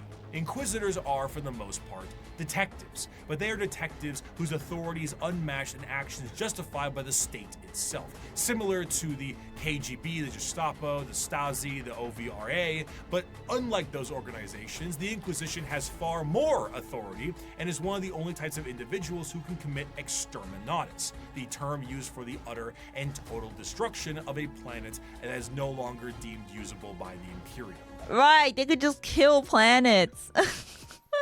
Exterminatus. Yeah, I can't unsee the skull details now. Have you seen the Mechanicus trailer? I have not. I should. While it is a very exciting word and a commonly notable thing done in Warhammer, exterminatus is not actually used particularly often. It's a last resort entirely meant to stop the enemy from gaining a major foothold or spread even more corruption. Even with 1 million worlds, the wholesale slaughter of an entire planet is still a massive blow to the Imperium. Inquisitors range quite a bit, not just in how they operate, but also in their personalities. They are often main characters for a large amount of books, as detective noir is a great genre, and they can be the most stone-cold killer or a pragmatic and sympathetic individual depending on who they are. Radical Inquisitors may utilize methods unlike most of the Imperium, such as alien tech or even demon hosts, where Puritans stick closer to the methods of the religious state and shun any deviations. They also specialize in various aspects, as the Inquisition has orders or ordos, such as Xenos for aliens, Malleus for demons, and Hereticus for, you guessed it. Truly, if you are a normal citizen of the Imperium, a person flashing an inquisitorial rosette in front of you may be one of the most terrifying moments of your entire life. Not the Inquisition, no. Just depends on the book. I see. Yeah, because I didn't think they would be like portrayed sympathetically. Yeah, it didn't give me those vibes. It is the same as an FBI badge or a KGB FBI, open up. member, except now you're in Warhammer. So their authority and tools are infinite. Agents of the Imperium are vast and offer a ton of different concepts to the world of Warhammer. And they continue to expand as the Emperor's descent into the Golden Throne has lasting effects on humanity. As time progressed, a few people seeing the Emperor as a deity made their voices louder, and over a few thousand years, worship of the Emperor was not only considered expected, but state mandated. This church will be known as the Ecclesiarchy. Oh, she's holding a whip. No one expects the Imperial Inquisition. Some inquisitors are chill, some are total a-holes. She doesn't look chill, that's for sure. Ayo, time for some sisters? Oh, we're getting into kinky stuff. Okay. And there were many who would look to the cardinal position and make desperate grabs at their power, leaving horrid effects on the populace. The Age of Apostasy was a time of reformation in the Imperium that saw its eventual change into an overtly religious empire. During this time, an all-female warrior she looks nice. called the Daughters of the Emperor were a bit more isolated from the wider Imperium. However, as the ecclesiarchy began to take root, one Goj Van Dyer became the High Lord of the Administratum and noticed these warriors and felt they could be useful to him. Goj himself told these warriors that he was the voice of the Emperor himself and demanded they fire upon. Who's this? The Pope? Who? I missed the part he talked about this. Oh, he just started talking about him, but he's the evil Pope. Okay. Yeah, they didn't make it very subtle, you know. Sisters don't take vows of chastity. Chastity, so it is possible to smash. Oh, why would you tell me this info? I don't know. I wasn't thinking about it or anything. Evil Pope who got a bit too powerful. Okay. Goj Van Dyer. Goj, is that how you pronounce his name? Goj. Evil Having Pope. a little hidden force field that this warrior cult had never seen before, the bullet bounced off of him and showing him to be unharmed, truly blessed by the Emperor. This cult became known as the Brides of the Emperor and acted as his personal bodyguards and aides. However, Goj Van Dyer was a tyrant, and his horrendous reign spelled ruination for the wider Imperium, which made the Adeptus Custodes take notice. Despite an outright coup and revolt against him, the deadlock was getting steep as the Brides of the Emperor's fierce combat skills kept him safe. So he had a harem? And not me? That's crazy. Where's my harem? Where's my harem of hot space nuns that can beat ass? Where's my muscle mommies? Emuri is happily married. She would never. Yeah, I would never.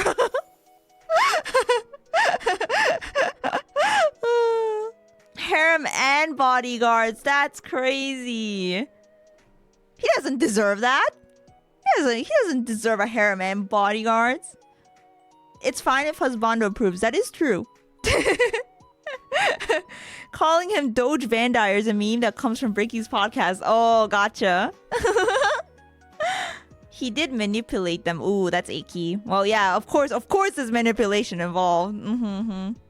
One Custodian made contact with the leader of the Brides and brought her into the throne room of the Emperor himself. Oh. Nobody knows what transpired in that room. What save happened? For Alicia Dominica, the Custodian, and the Emperor himself. However, she left the room with her hair bleached pure white from the interaction, marched her battle brides directly to Van Dyer himself and said, "You have committed the ultimate heresy. Not only have you turned your back on the Emperor and stepped from his light, you have profaned his name and almost destroyed everything he has striven to build. You have perverted and twisted the path he has laid for mankind to tread. As your decrees have stated, there can be no mercy for such a crime, no pity for such a criminal. I renounce your lordship. You walk in the darkness and cannot be allowed to live. Your sentence has been long overdue, and it is now time for you to die. Despite not having... But I am a little lost here. Not gonna lie, it is starting to it is starting to zoom a bit. I need a TLDR. Wait, why did her hair get bleached? Like literally bleached, or did her power get like sucked out of her and her hair turned white or something? Like I'm like, how does that happen? Oh, I guess no one knows though, because no one knows what happened in the room. Blessing of the Emperor. The power of the Emperor turned her hair white. Oh. She met her Kamiyoshi. Oh boy. Meteor Kamiyoshi turns her hair white. I see, so we can only speculate. Okay. Sisters have strange powers, so clearly they are blessed by the Emperor. Having any time to die, Doge Van Dyer found some time to do so. With his head lopped clean from his body, the brides of the Emperor were no more. And the Okay, so they no longer serve Goge. So Goge died. Goge got punished, and now they went to the Emperor's side. By they, I mean the Sisters of Battle. Okay. Okay, I'm following now. I'm following. Yeah. Oh boy. Yeah, TLDR Emperor told her that Goge was the bad guy. Okay. Yeah. Ecclesiarchy signed a document to stop Van Dyer's reign from happening again. They would no longer be allowed to have men. Oh, they took his head. Men. No more men! Fuck the men! That's what they're like. No more men! Men have wronged us. Men. Woman only.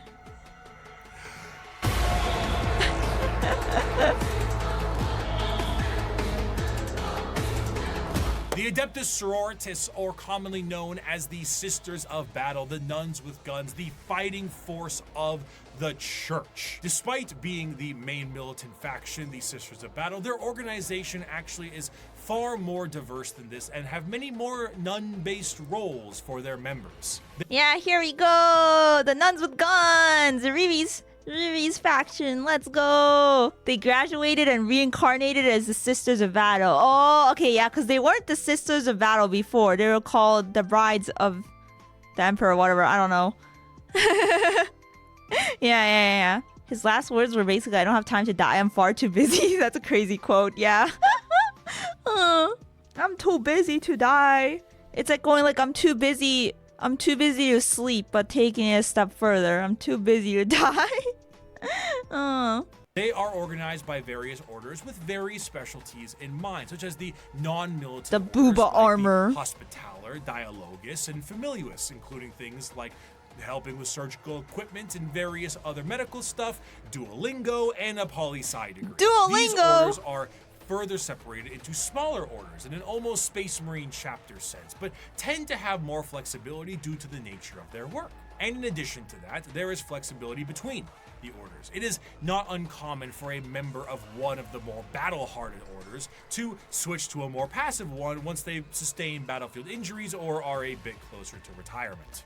As mentioned before, the Sisters of Battle are a part of their own separate organization, the Order's Militant, and feature the highest number of any given system. They are the official fighting force of the Ecclesiarchy, and they specialize in wars of faith. Unlike the deployment of Astartes and Guardsmen, the Sisters of Battle are often deployed with members of the Inquisitorial Ordo Hereticus due to the holy war nature of their battles. The Sisters of Battle are suited up with their own form of specialized power armor that gives— Man, they're such baddies.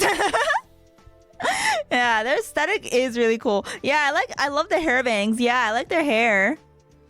80s at its finest. Oh, are you talking about the hairstyle? Hey, bangs are still in fashion, guys.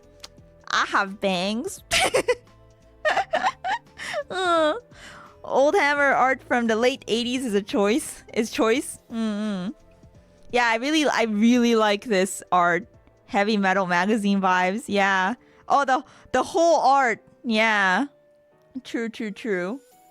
Yeah, the whole, like, the way they drew her face and like the coloring and everything. Yeah. It's pretty cool. I like it. Wait till she learns about the Warhammer 40k Magic the Gathering set. Dude, Magic the Gathering has done so many collabs with things. I'm always surprised. I'm like, wait, Magic the Gathering collab with that? What? That artist is John Blanche. He has the most popular 40k art ever. Ooh. Cool. Yeah, old school Warhammer art is great. Yeah. Skull bra. Yeah, the skull armor, the skull breastplates. What do we call it? Yeah. Gives them almost like a Joan of Arc vibe to the battlefield. Yeah, Joan of Arc. The more extreme True. modifications of a Space Marine's power armor, mainly to the fact that sisters are, for the most part, regular humans. The power armor of a sister of battle almost matches the defensive power of an Astartes, but with added flexibility and versatility in exchange for strength. Some of the patterns of armor do allow for the enhancing of genetics, but this is far from the norm. This, combined with an arsenal of tanks and vehicles that have literal church organ rocket launchers on them, really That's what I love that thing. That thing is so cool. Would I build it? No, but it is pretty cool. brings across the holy war vibe in a gothic manner. Accompanying a sister of battle in the fields of war is the holy trinity of weaponry: the bolter, the flamer, and the melta. With such a simple loadout, the sisters of battle are able to— Yeah, weapons, more weapons. It's actually not awful, really. Tanks are actually easier to build than infantry. It's so ridiculous, it's cool. Yeah. There's a resin miniature of this art. Oh, really? That's pretty cool. Okay, so you guys think the tanks are actually pretty, you know, then they're not bad. Okay. They are big though. They are big, yeah. bring down the glorious flames of the Emperor himself, and his holy light shines on them in other ways during a conflict. Are they fighting the Tau? Yeah. They're beating up the Tau? Yeah. I just see the guy in the upper left flying around. I'm like, oh, he looks kind of cute. Tau always get beat up in 40k art. Yeah. Rip the Tau.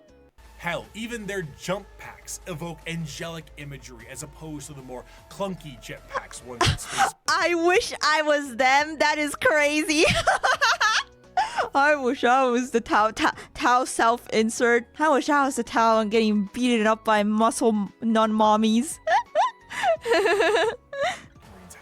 In times of great turmoil or impossibility, a living saint of the sororitas itself might appear on the battlefield surrounded by a litany of doves and cherubs. And almost— You guys are making me crack up. Women's rugby team versus chess club. Okay, that's pretty funny. It's always morally correct to beat the Tau. Comical scene Oh my of gosh. holy glory followed by literal hellfire. The Sisters are a fascinating organization because they take what is normally seen as a benevolent force and turn it on its head to be a horrifying method of war. Because the Sisters are so zealous, they are nigh impossible to persuade and almost never fall to chaos. In fact, any deviation from the Imperial faith may see you killed outright as you are deemed a heretic, and sometimes Sisters have even less patience than the Inquisition does. To the Adeptus Sororitas, no punishment is too extreme for blasphemy and heretical behavior. Whether it's lobotomizing traitors to use as shock troops or attaching them physically to agonizing pain engines so they can die for the Emperor, anything goes. The most fascinating part of the Sisters, however— Oh, they got creative, huh? is their faith. We discussed how Orks often make things happen through belief because of their sheer number of them. The Sisters create miracles where they walk. They are not many psychers like Orks, but they are excessively devout and make up for that. Bullets barely miss targets they absolutely should hit. Guns jam, tanks malfunction, enemies They're too holy. The holy power, you know? It's like they've got the invisible shield. There was a sister who fell to Slanesh, so... Oh, there was? Well, I guess, you know, there's always exceptions. They're the most evil Imperium faction. slip and fall. The scene from Pulp Fiction is an accurate portrayal of what happens when the sisters fight. Oh. I'd knock that shit off if I was you. I know this scene. Oh yeah, this scene. I know. I haven't seen this movie, but this scene is so famous. I've seen it before. Die, you mother! Whoops.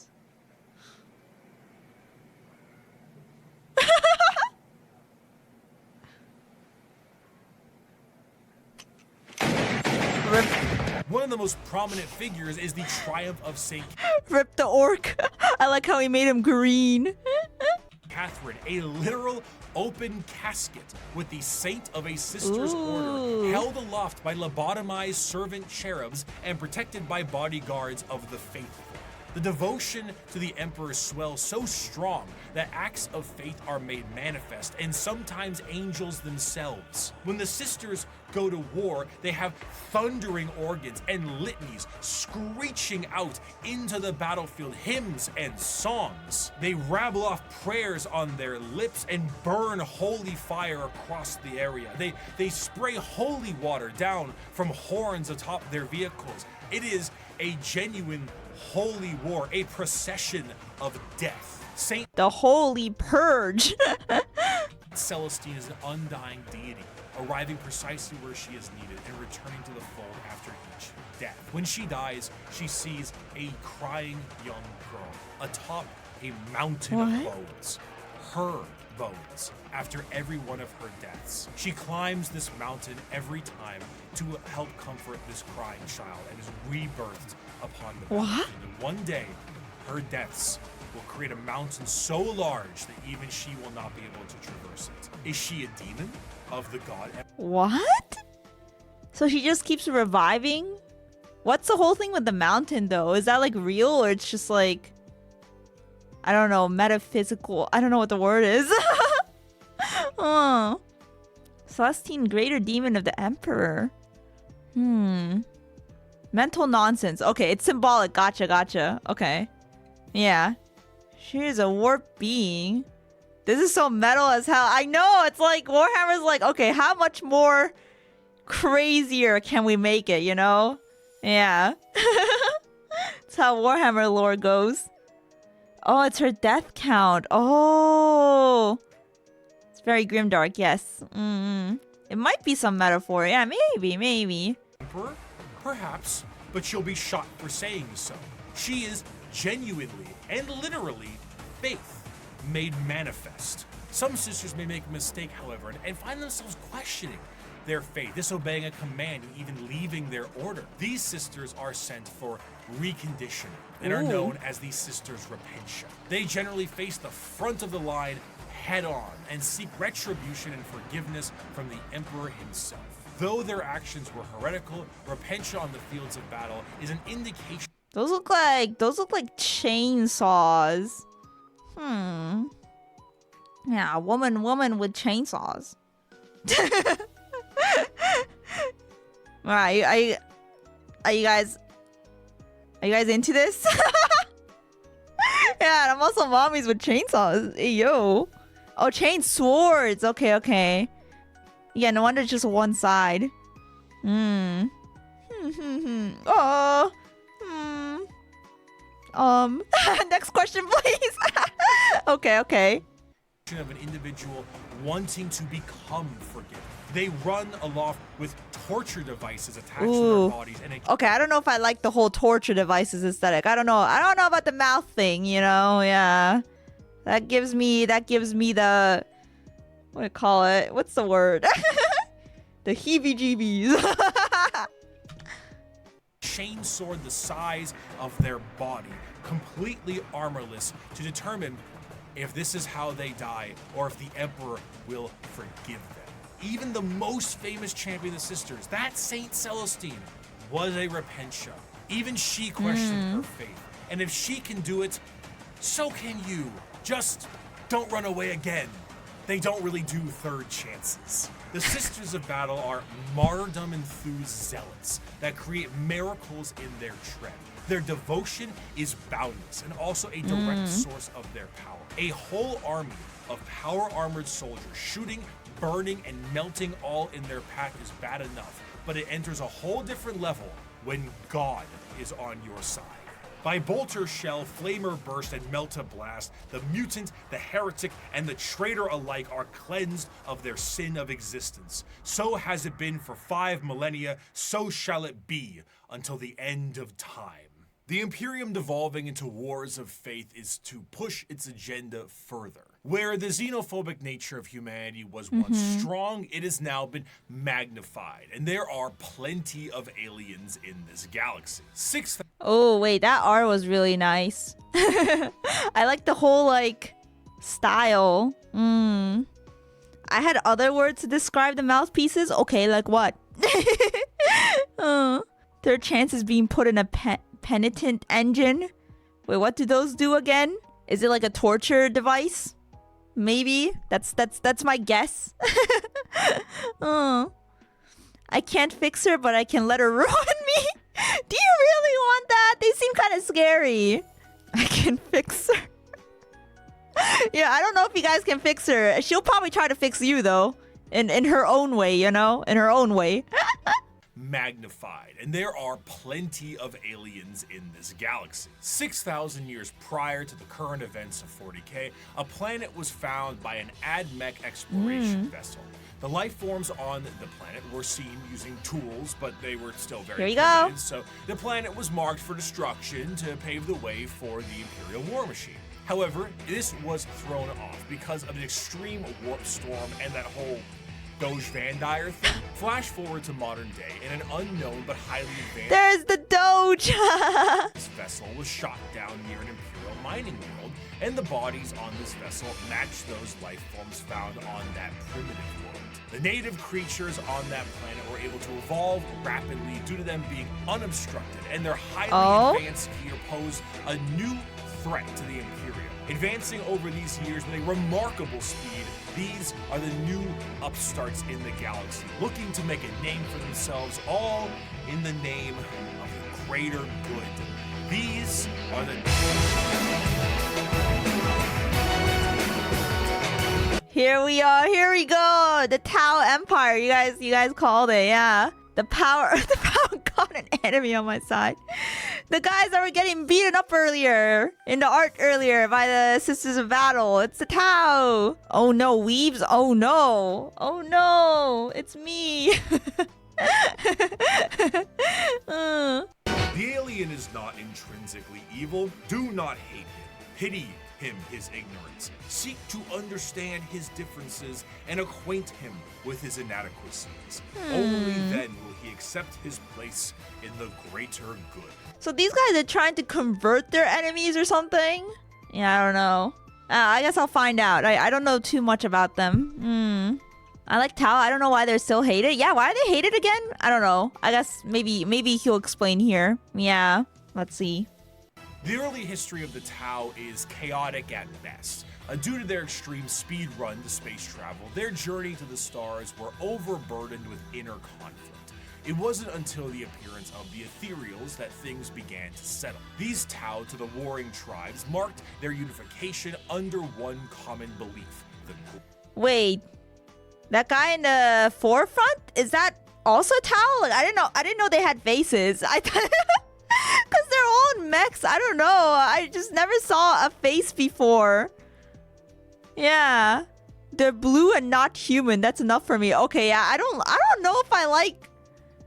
I don't know if I like their whole, like, alien blue looking design. Yeah. I think they should keep on the helmet. Yeah, I think... Oh, they're hated for their play style? Okay, that's fair. Warring tribes marked their unification under one common belief. the greater good of the Tau Va. What about the greater good? How can this be for the greater good? The greater good.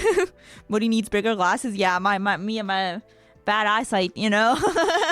This system is a caste-based system that seeks to unify and organize the Tau into an effective and successful society while working for their mutual benefit. These castes, in order from lowest to highest, are the Fire or Shas caste, which is soldiers, Earth/Theo, which is manufacturers and industrialists, the Water or Por, being diplomats and traders, and the Air/Kor, being Navy officers. Also, Yeah, I didn't know they look like this. I'm so shocked right now. I'm experiencing culture shock because I thought they were just like robot dudes. Yeah. They're actual, yeah, they're aliens. They're aliens and robot dudes. I explained Tao as, what if Naruto got dropped into Berserk and had to learn talking? Doesn't work. What?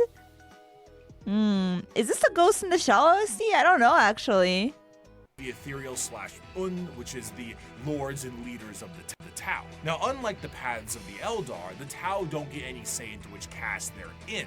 It's determined upon birth due to inheritance from a parent. Trying to deviate from your caste or trying to do tasks or even use tools assigned to another caste is a grievous crime against the Ethereals, and those guilty of this crime tend to be sent to re-education camps, which sounds not so greater good, but a greater good than the good that the Imperium sees as greater. The guidance of the greater good also encourages the growth of the Empire through the absorption of other races and cultures. The expansion of the Tau Empire is split into spheres of time. So far, there have been 5 spheres of expansion, with a 6th one being planned in the current timeline. The first 2 spheres saw the Tau move beyond their homeworld and settle new planetary systems, known as Seps, and absorb multiple races into their ranks. But the 3rd sphere is where we see the Tau interact with the Imperium for the first time, which went about as well as you think it did. The Tau, as mentioned before, are highly... Ask Reddit. Farsight? Okay, I'll look it up. Farsight Tau. Yeah, I don't know if I like the design of Tau. I don't like how people keep saying they're the Gundam faction. Not gonna lie, I don't like that because first of all, I think they look nothing like Gundam. I think Gundam is way cooler. And yeah, it's just, second of all, I think calling them the Gundam faction turns people even more away from Gundam because I just don't think they look like Gundam. Yeah, they look like Pat Labor to me. Yeah, I could see that. I don't know if it's pronounced Pat Labor or Pat Labor. I don't know. I think it's Pat Labor, but I've seen some of that. Yeah, I've seen those kits too. Yeah, battlesuit mechs. Yeah, with blue aliens inside them. Okay, I looked up the Commander Farsight. Yeah, that's pretty cool. I like the helmet. They only look Gundam to people who aren't into Gundam. Exactly, yeah. It's funny we bring this up because I might watch videos on like that soon. Because I found some videos on it. Like Warhammer fans guide to Gundam and Gundam fans guide to Warhammer. I'm like, I need to watch these. I was thinking Pat Labor when I first saw them. Yeah, I can see more of that resemblance. Oh yeah, an Armored Core. Yeah, that too.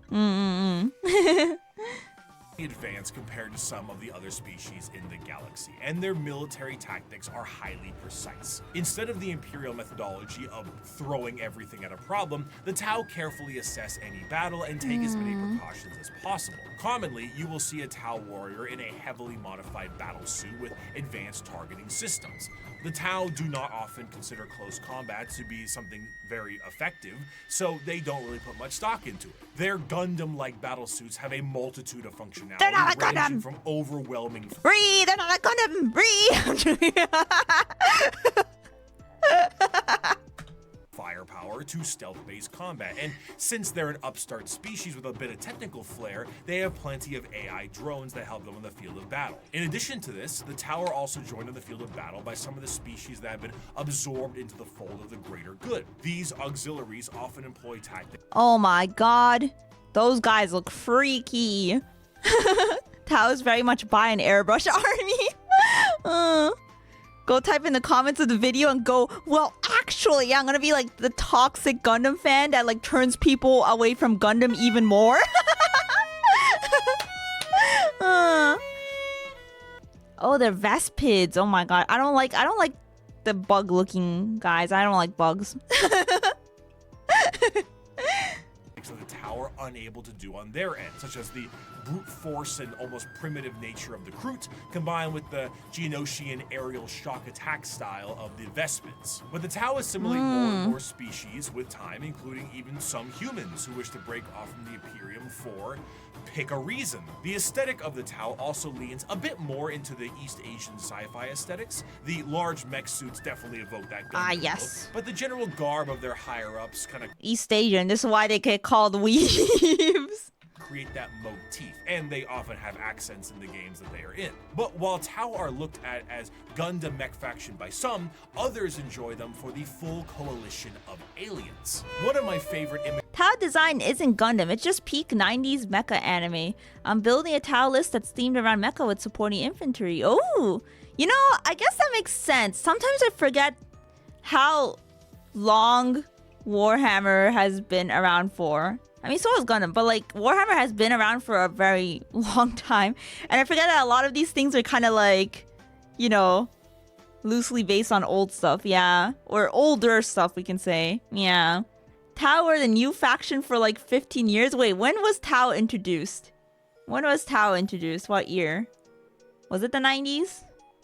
Late 90s. Oh, okay. Yeah, so they're like, ooh, what do we not have yet? Ooh, these sci-fi looking mechs, you know?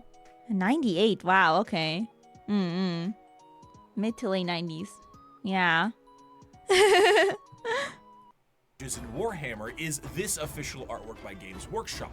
Now, not a single one of these aliens are a faction in Warhammer, and yet they all are different species that do exist in this universe. The Milky Way galaxy is vast, and while the Imperium and many others exterminate what they can find, the Tau will assimilate those that can be assimilated. The Kroot and Vespids we already discussed, and the humans and also Votann will join them at times, but you also have the Galg, the Nikasar, the Vorg, the Thraxian, the Terrellian, Greet, Damati, and many others.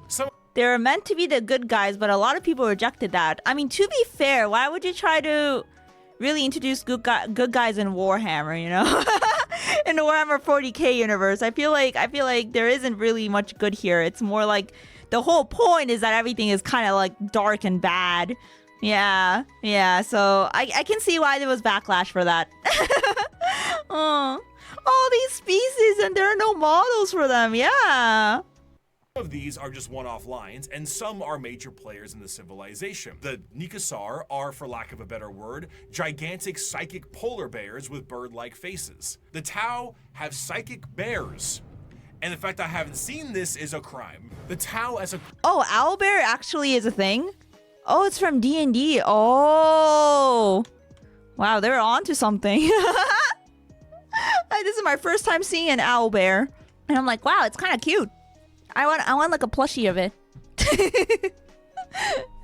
Have psychic bears, and the fact I haven't seen this is a crime. The Tau as a culture are generally marred by the various issues that an advanced civilization would have in an unadvanced galaxy. They do not travel through the warp because of the insane dangers, but instead use a more classic FTL jump.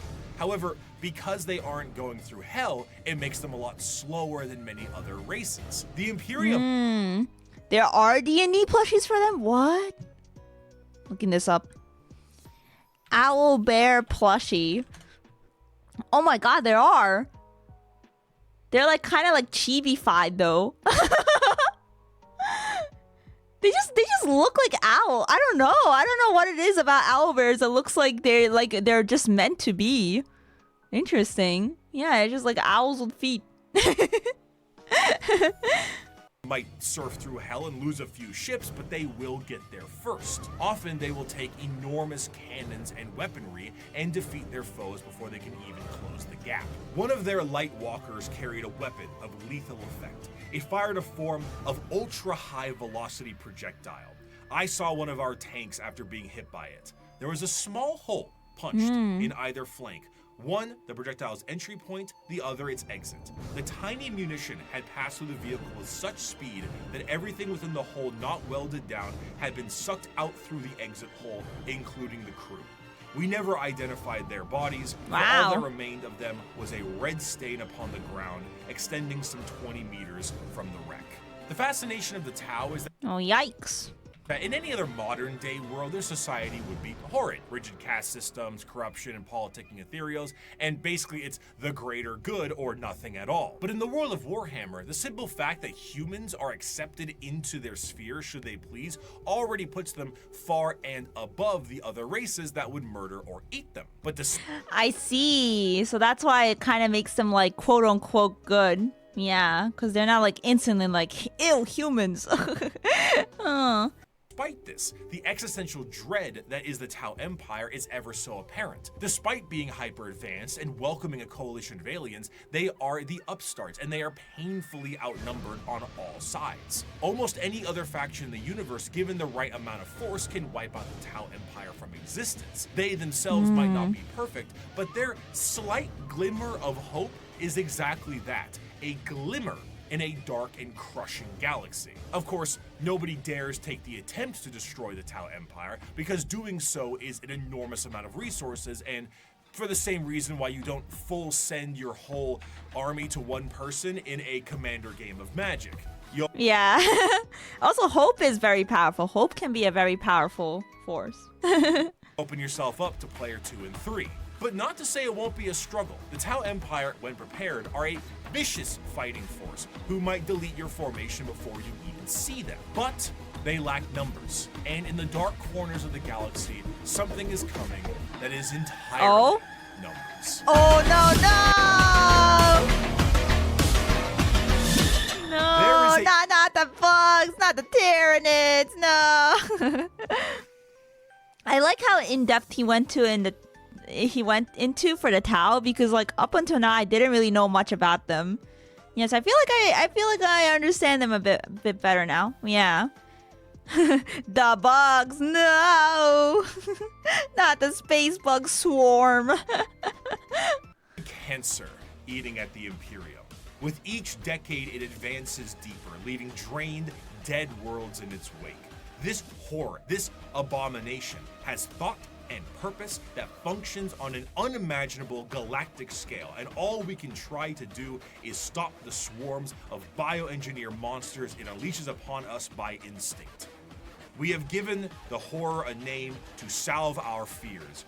We call it the Tyranid race. But if it is aware of us at all, it must only know us as prey. The conflicts of No space bug supremacy. Don't send those emojis. I'm deleting that. Now. Get deleted. Ew. Gross. I thought you loved bugs, Jake. They're so gross. What science fiction setting is complete without giant bugs? See, this is what truly makes the Warhammer universe like. It's not even all the other horrors that make it, you know, like make me go like, wow, this sucks. It's the freaking gigantic bugs. Moody's favorite faction. Good thing they aren't bugmen. Bring back the bugmen. Look at that guy. He's friend-shaped. No, I would not want to die to this guy. Warhammer 40k are chaotic enough with the sheer volume of violence that exists in the confines of the Milky Way. However, there is a threat to the galaxy that extends beyond our known galaxy that is creeping ever closer and cannot be negotiated with. What drew them to the galaxy is unclear. It may have been the light of the Astronomicon itself, like a moth to a flame. It could have been a Xenos device detonated in the Horus Heresy. It could have been that they were done eating the Andromeda galaxy and they have come to take ours, or they might be running from something far, far worse. Regardless of the why, the where, when it came to the first official contact with these creatures, was the planet of Tyran. This is the site where the Imperium... Dude, this is like nightmare fuel. I'm gonna have nightmares about these things. encountered a fleet of these creatures before being utterly torn to shreds. Thus, these creatures became known as the Tyranids. There is plenty of evidence that the Tyranids have been lurking in our galaxy for years beforehand, but this was the first true instance of their presence being fully known. Unlike other creatures in the realm of 40k that can be talked to, captured, or negotiated with, the Tyranids are unable to be reasoned with. They are, at their core, animals, but not the— Yeah, they just want to eat. They want to eat everything. Yeah, they're hungry. the fun kind of animals. They are the xenomorphs of 40k, and boy are they hungry. They are Xenomorphs! I guess they do got that aesthetic, yeah. Are instinctively hardwired to either kill or be killed, and they are an unrelenting force due to this. However, just because they don't talk outwardly doesn't mean they don't communicate with one another. Oh. The true horror of the Tyranids is found in their driving force, the hive mind. 3, 2, 1. Hot in here, my Nelly. That's what I guessed. What? You see, the Tyranids are a collective consciousness that are all connected to a singular embodiment of psychic power that is utterly incomprehensible to the human mind. To keep this connection there, the Tyranids on the field of battle are followed around by synapse creatures, essentially serving as their Bluetooth connection to the greater hive mind. This allows them to send and receive information about the battle they're in, and it also allows them to adapt to certain situations based off of the information gained, depending on— Yakama after 4.5 years of no food. You guys hive mind link and it's like, we must eat everything. the enemy. The swarm might be able to develop a new weapon or new tactics so they can get the upper hand. When the synapse connection is cut, they are unable to essentially form a save donation state from and Sliver. are stranded. The sheer power of the hive mind presence pours from each Tyranid in such a manner that it causes a distortion in the warp itself. A hive fleet's arrival can cause a dark shadow the size of several light years, coined the shadow in the warp. This shadow prevents any usage of the warp, or at least makes it exceptionally difficult. Communications shut down due to astropaths being unable to talk. Ships cannot freely enter the warp, and even creatures with a warp sensitivity feel an immense dread due to it. It causes everything to just kind of sit dead, like at a buffet counter waiting for the afternoon meal rush. The Tyranids meander through the galaxy in these gigantic hive fleets that are fueled by bioships, and these ships contain birthing pools for Tyranid armies and more ships. Everything about the Tyranids is organic, and to fuel this war machine, the Tyranids consume any and all biomass they come across and absorb it into their respective hive. From the ground to literally the air, the Tyranids strip a planet to a lifeless and uninhabitable hulk. They're so large too. Freaky. This is definitely showing up in my nightmares. As a means to curb the advancement of the Tyranids, the Imperium has been known to preemptively exterminatus worlds in the path of a hive fleet so that they have less biomass to consume in an attempt to starve them. The Halo method, literally scorched earth tactics by taking everything out of the freezer and lighting it on fire. Outside of the obvious threat and adaptive and unreasonable enemy posed on the field of battle, the most dangerous aspect of the Tyranids comes in the form of their general unpredictability. The Tyranids are external to the Milky Way galaxy itself, and it's unknown where they truly hail from. However, there are— Yeah, where did they come from? I mean, I guess bugs, they just kind of always exist, you know? And then, like, we're even like in our world, we're like, where did these bugs come from? they're just there. Just wait until Moody discovers the cursed Tyranid human hybrids. The what?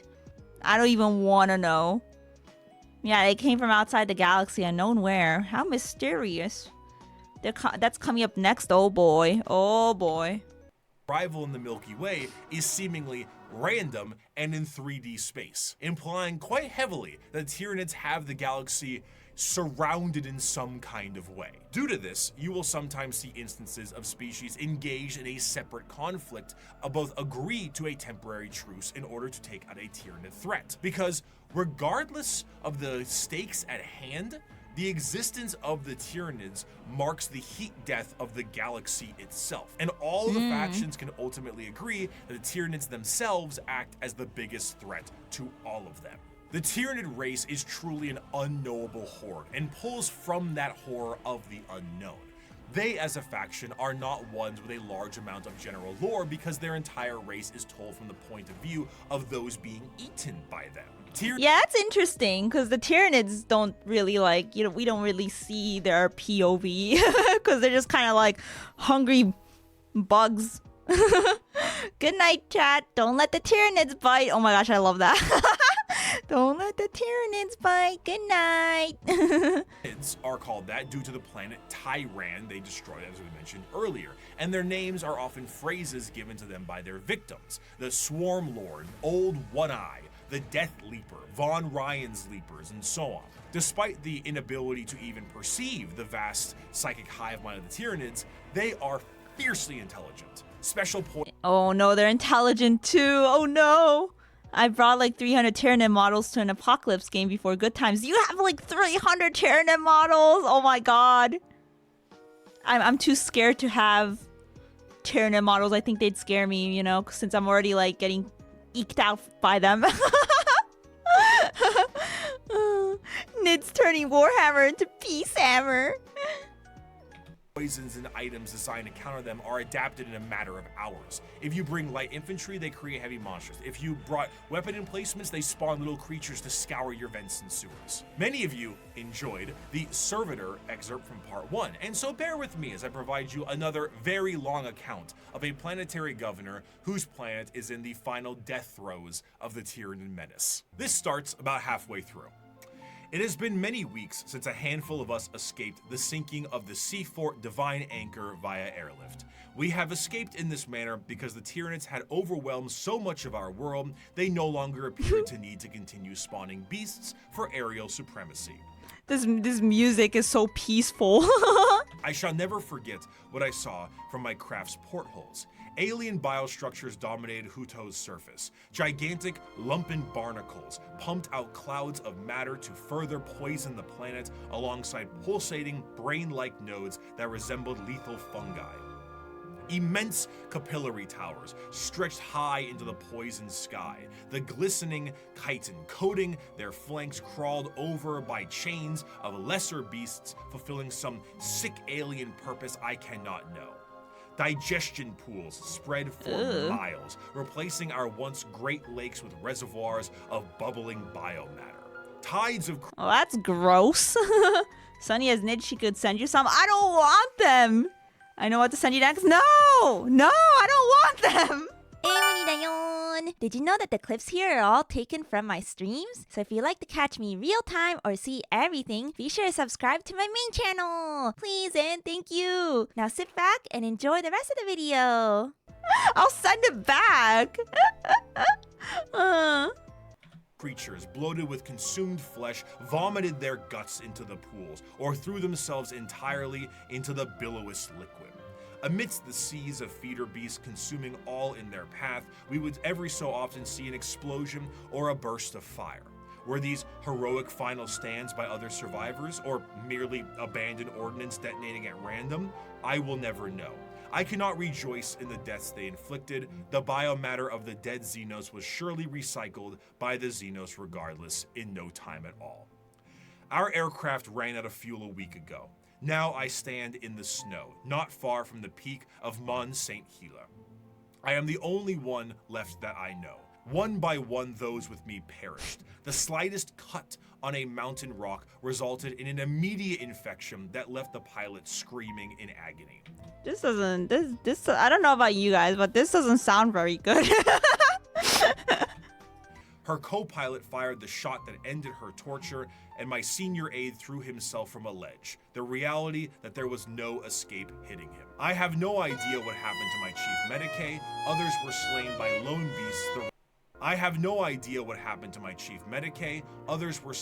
lone beasts. The rest of us were unable to kill or drive away. A justly deserved end will soon be mine. I have failed on every possible level. We were not even able to send word. An alien disease has me within its grasp. My limbs are numb. My tongue is dry as sand. Gosh. My head throbs. Even at these chilled heights, I sweat profusely. From here where I sit, I can see the final death unfold on the planet entrusted to me. Before me is the Radarin Ocean. The water level is visibly dropping, hour by hour. They are even taking our seas. They're taking their seas? How? Like, wait, how does that even happen? Or how do they drain the seas? Oh, what? The big suck? Wait, so they're just swallowing the seas? They're drinking them? They're like Kirby style? Like fleshy straws? They drink them from space? Oh! What the? Oh, that's freaky. When the Tyranids invade a planet, they take all resources to include soil, water, and atmosphere. Oh my gosh. They num at a molecular level. Yeesh. It really is the great suck. Oh, they're vacuuming it all in. Enormous beasts with great, slowly flapping wings and immense open maws moving through the sky. I may be at high altitude, but the air is thinner here than it should be. I know enough of mountaineering to know that. They will not even leave our air. There is an isthmus I can see, upon which is sat one of the Xenos capillary towers. Now I believe I can tell what they are truly for. High up, foul Xenos bioships cling to their flanks like twisted calves at their mother's udders. They are feasting, I am sure, hungrily filling themselves to burst on the hideous gruels that are what remains of my people. Yikes. Yeah, the galaxy is one giant mukbang for Tyranids. Well said. I have witnessed the planet's death from sinister start to hideous conclusion. I see the power of our foe, and though I have shown boundless weakness these past months, I do not see how we could ever have won.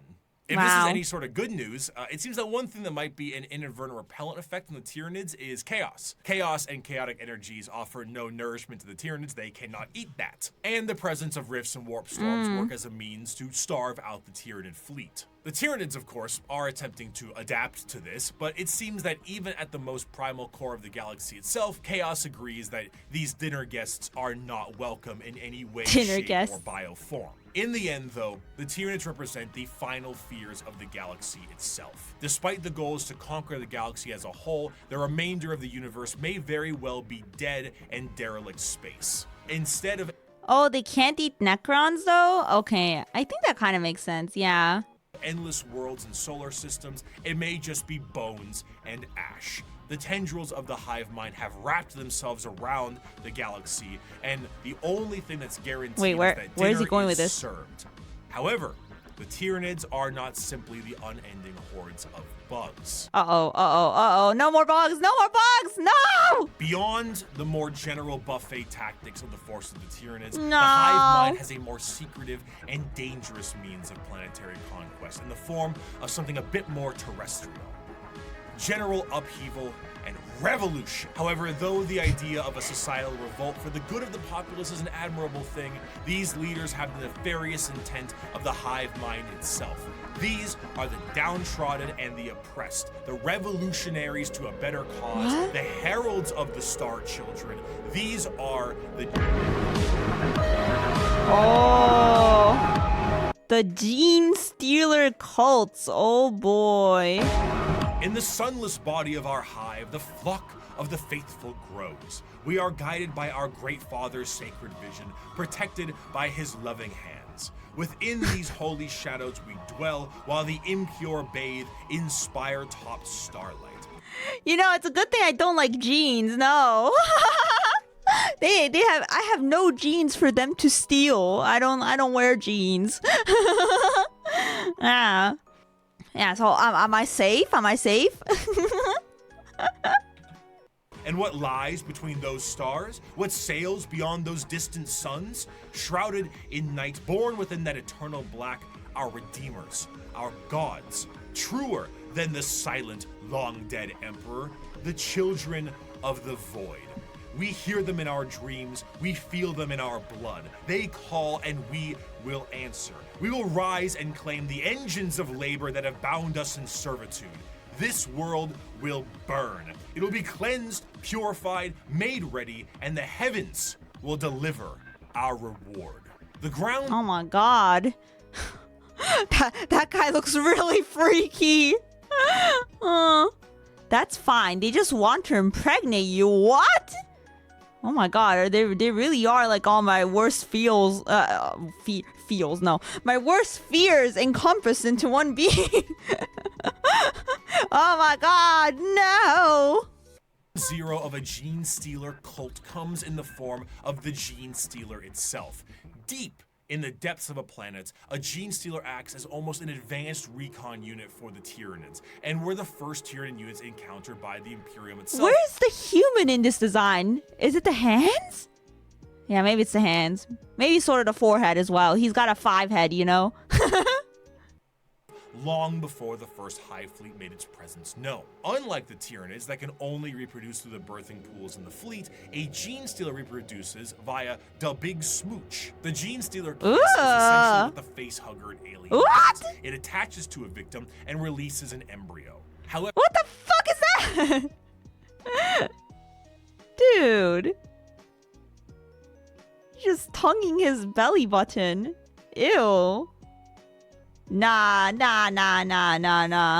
However, instead of a chest burster, the embryo alters the genetic makeup of the host itself, turning it into the primary conductor of a localized version of a hive mind known as the brood mind. Any offspring that this host produces is known as a Genestealer hybrid, and the host assures their survival to continue to reproduce. The first few generations of a Genestealer hybrid look more like the Genestealer itself, which in our current reality would be terrifying. But considering how the vast majority of humanity is a little mutated in 40k, it doesn't stand out as much as it should. As the generations continue, the mutations and the general alien look is... Yeah, no, they look so freaky. I don't want the Tyranid Spider-Man kiss. Maybe there's some people that are into that. I'm not into that. It's so cursed, yeah. Almost entirely phased out, and the resulting hybrids look almost identical to the species that they once were. Due to the size of most worlds, the makings of a Genestealer cult can exist almost entirely in secret, generation after generation. After a certain period of time, those hybrids will make their way into generalized society. Still connected to the mind of the Genestealer itself, the hybrids operate with the express goal of gaining power within society itself in a political and religious sense. Most of the time, they will present themselves as revolutionaries, looking for the betterment of the population. And here's the whole bald is evil thing again. They're also bald. honestly, it sounds great for a lot of the folks on the planet. By the people, for the people. As they expand more openly, the crossbreeding continues until all aspects of the planet's society is infiltrated. However, all bets are off when a hive fleet comes close enough. When a Tyranid hive fleet gets close enough to a planet, the broodmind activates essentially an endgame scenario. The once political and religious leaders become bloodthirsty fanatics that work to finalize the collapse of society and the death of those who oppose them. But to those in the broodmind, the god they believe in is coming, and this is holy justice and vindication for their religious and political beliefs. As the hive arrives, the planet is essentially ripe for the taking. The original Genestealer pieces out to the next world or is reabsorbed for deployment elsewhere, and the Tyranids begin to take the planet for themselves. The cultists sing praises and holy songs as the Tyranids begin to eat everything up in kind of a meet the pyro sense of religious delusion. But as they are harvested, some of them are snapped back to reality, oops, there goes gravity, before they are thrown into the biomass soup. For a fleeting second, they see that this was all a ruse to consume the world and that their false gods were a bunch of hungry bugs. The cultists essentially put the checkerboard dining cloth on the table for them and invited them for a feast. Due to the constant redeployment of Genestealers, there are known cults that pop up across the Imperium itself. Some of the more well-known ones are the Cult of the Bladed Cog or the Rusted Claw, but there are hundreds, if not thousands, different cults that keep popping up all over the galaxy as the Genestealers spread. And how new are these guys? How new are the Genestealers? Because I don't remember them being in the first video unless he like kind of briefly brushed up on them and like, you know, just was like, okay, moving on, you know, because like I don't remember. They've been around for a long time? Oh, they were only mentioned in passing. Okay, that's probably why. I don't remember that. I'm like, who are these guys? Yeah, I only remember Tyranids. Oh, they've been around in the lore but got models relatively recently. Who's into these guys? They're freaky. What that tongue do? Do you want to find out what that tongue do? I don't. Due to their covert means taking over the planet, they are not generally viewed to be a threat until it is far too late. And due to the know-how of Genestealers, they tend to be predatory to those in the lower classes of a given planet. The Genestealer cults overall have really come into their own, commercially and artistically. They have very much embraced the revolutionaries aesthetic and crafted a fascinating method in doing so. It's this great combination of this pseudo-Marxist Bolshevik uprising mixed with the hills have eyes in the populace. What's particularly enjoyable about their uprising is that often from their point of view, the reasons they have are extremely justified. Most of the members of the GSC are the extremely impoverished and menial laborers of the Imperium, who honestly wouldn't need an alien presence to provide a manifesto on reasons to revolt. Wait, I thought that was my computer for a second, and I was like, huh? The bugs keep telling me to short the Bible, but I don't freaking know what either of those things mean. This one wasn't a Discord notification. Nice job, editor. Nice job. Their weapons are all makeshift and often involve things like mining lasers, drilling saws, demolition charges, giant stop signs. Their political machinations work quite well, as the cult ends up being really good at assassination, especially when you have a third arm holding a pistol beneath all those robes. Yeah, that's broken. He gets to hold everything. What those hands doing? Never has to see a GSC player browser history. They're a faction rife with fascination and culture, and their plans are generations in the making, to the end goal of being thrown right back into the soup by the star children they prepared the world for. And those are the threats to the galaxy now. The degradation of almost every species is now behest by the Tyranid menace, and all of the infighting between each and every single one of them will be their undoing. The world of Warhammer is a bleak and horrendous one, and that is in its own right the charm. It is so large, so vast, so absolutely horrendous and insane, and yet is treated with 100% severity and seriousness. In the beginning of part 1, I gave you an abridged and different opening to the Warhammer world, the grim darkness of the far future, and I leave you with this part 2 with the full quote itself. It is the 41st millennia. Wait, hang on. Before we start the quote. Yeah, wow. We pretty much made it to the end. That's all of it so far? Almost everything. He skipped Grey Knights. Oh, wait, who are the Grey Knights again? Look it up. Grey Knights. Oh, they're like part of the Space Marines, right? So maybe he like talked about them in his Space Marines video. Yeah.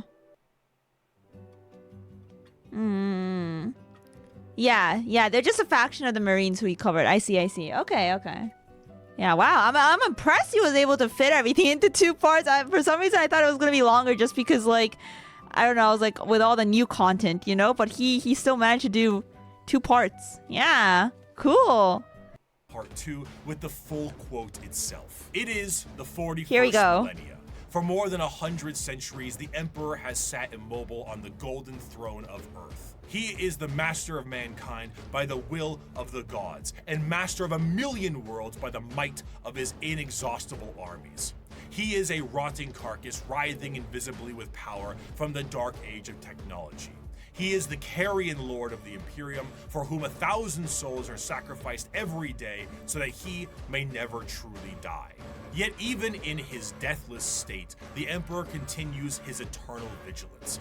Mighty battle fleets across the demon-infested miasma of the warp, the only route between distant stars, their way lit by the Astronomicon, the psychic manifestation of the Emperor's will. Vast armies give battle in his name on uncounted worlds.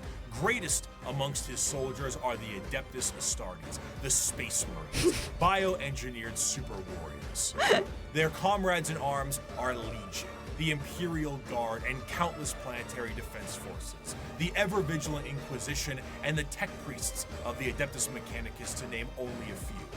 But for all their multitudes, they are barely enough to hold off the ever-present threat from aliens, heretics, mutants, and worse. Ah yes, mucho texto.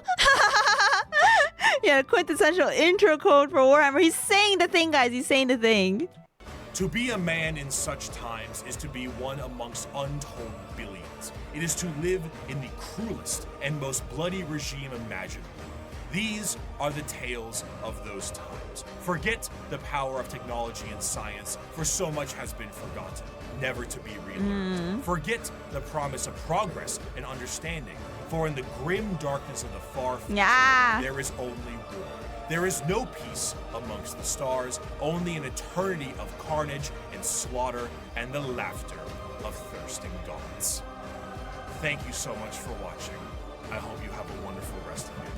Nice. Yeah, the quote that stands out, I mean, he always says this, but you know, in the grim darkness of the far future, there is only, you know, insert thing here. There is only war, so that's the one I remember. The rest I'm like, oh yeah, that sounds familiar. Yay! We finished it! Thank you, Bricky. Good job. Thank you for the video.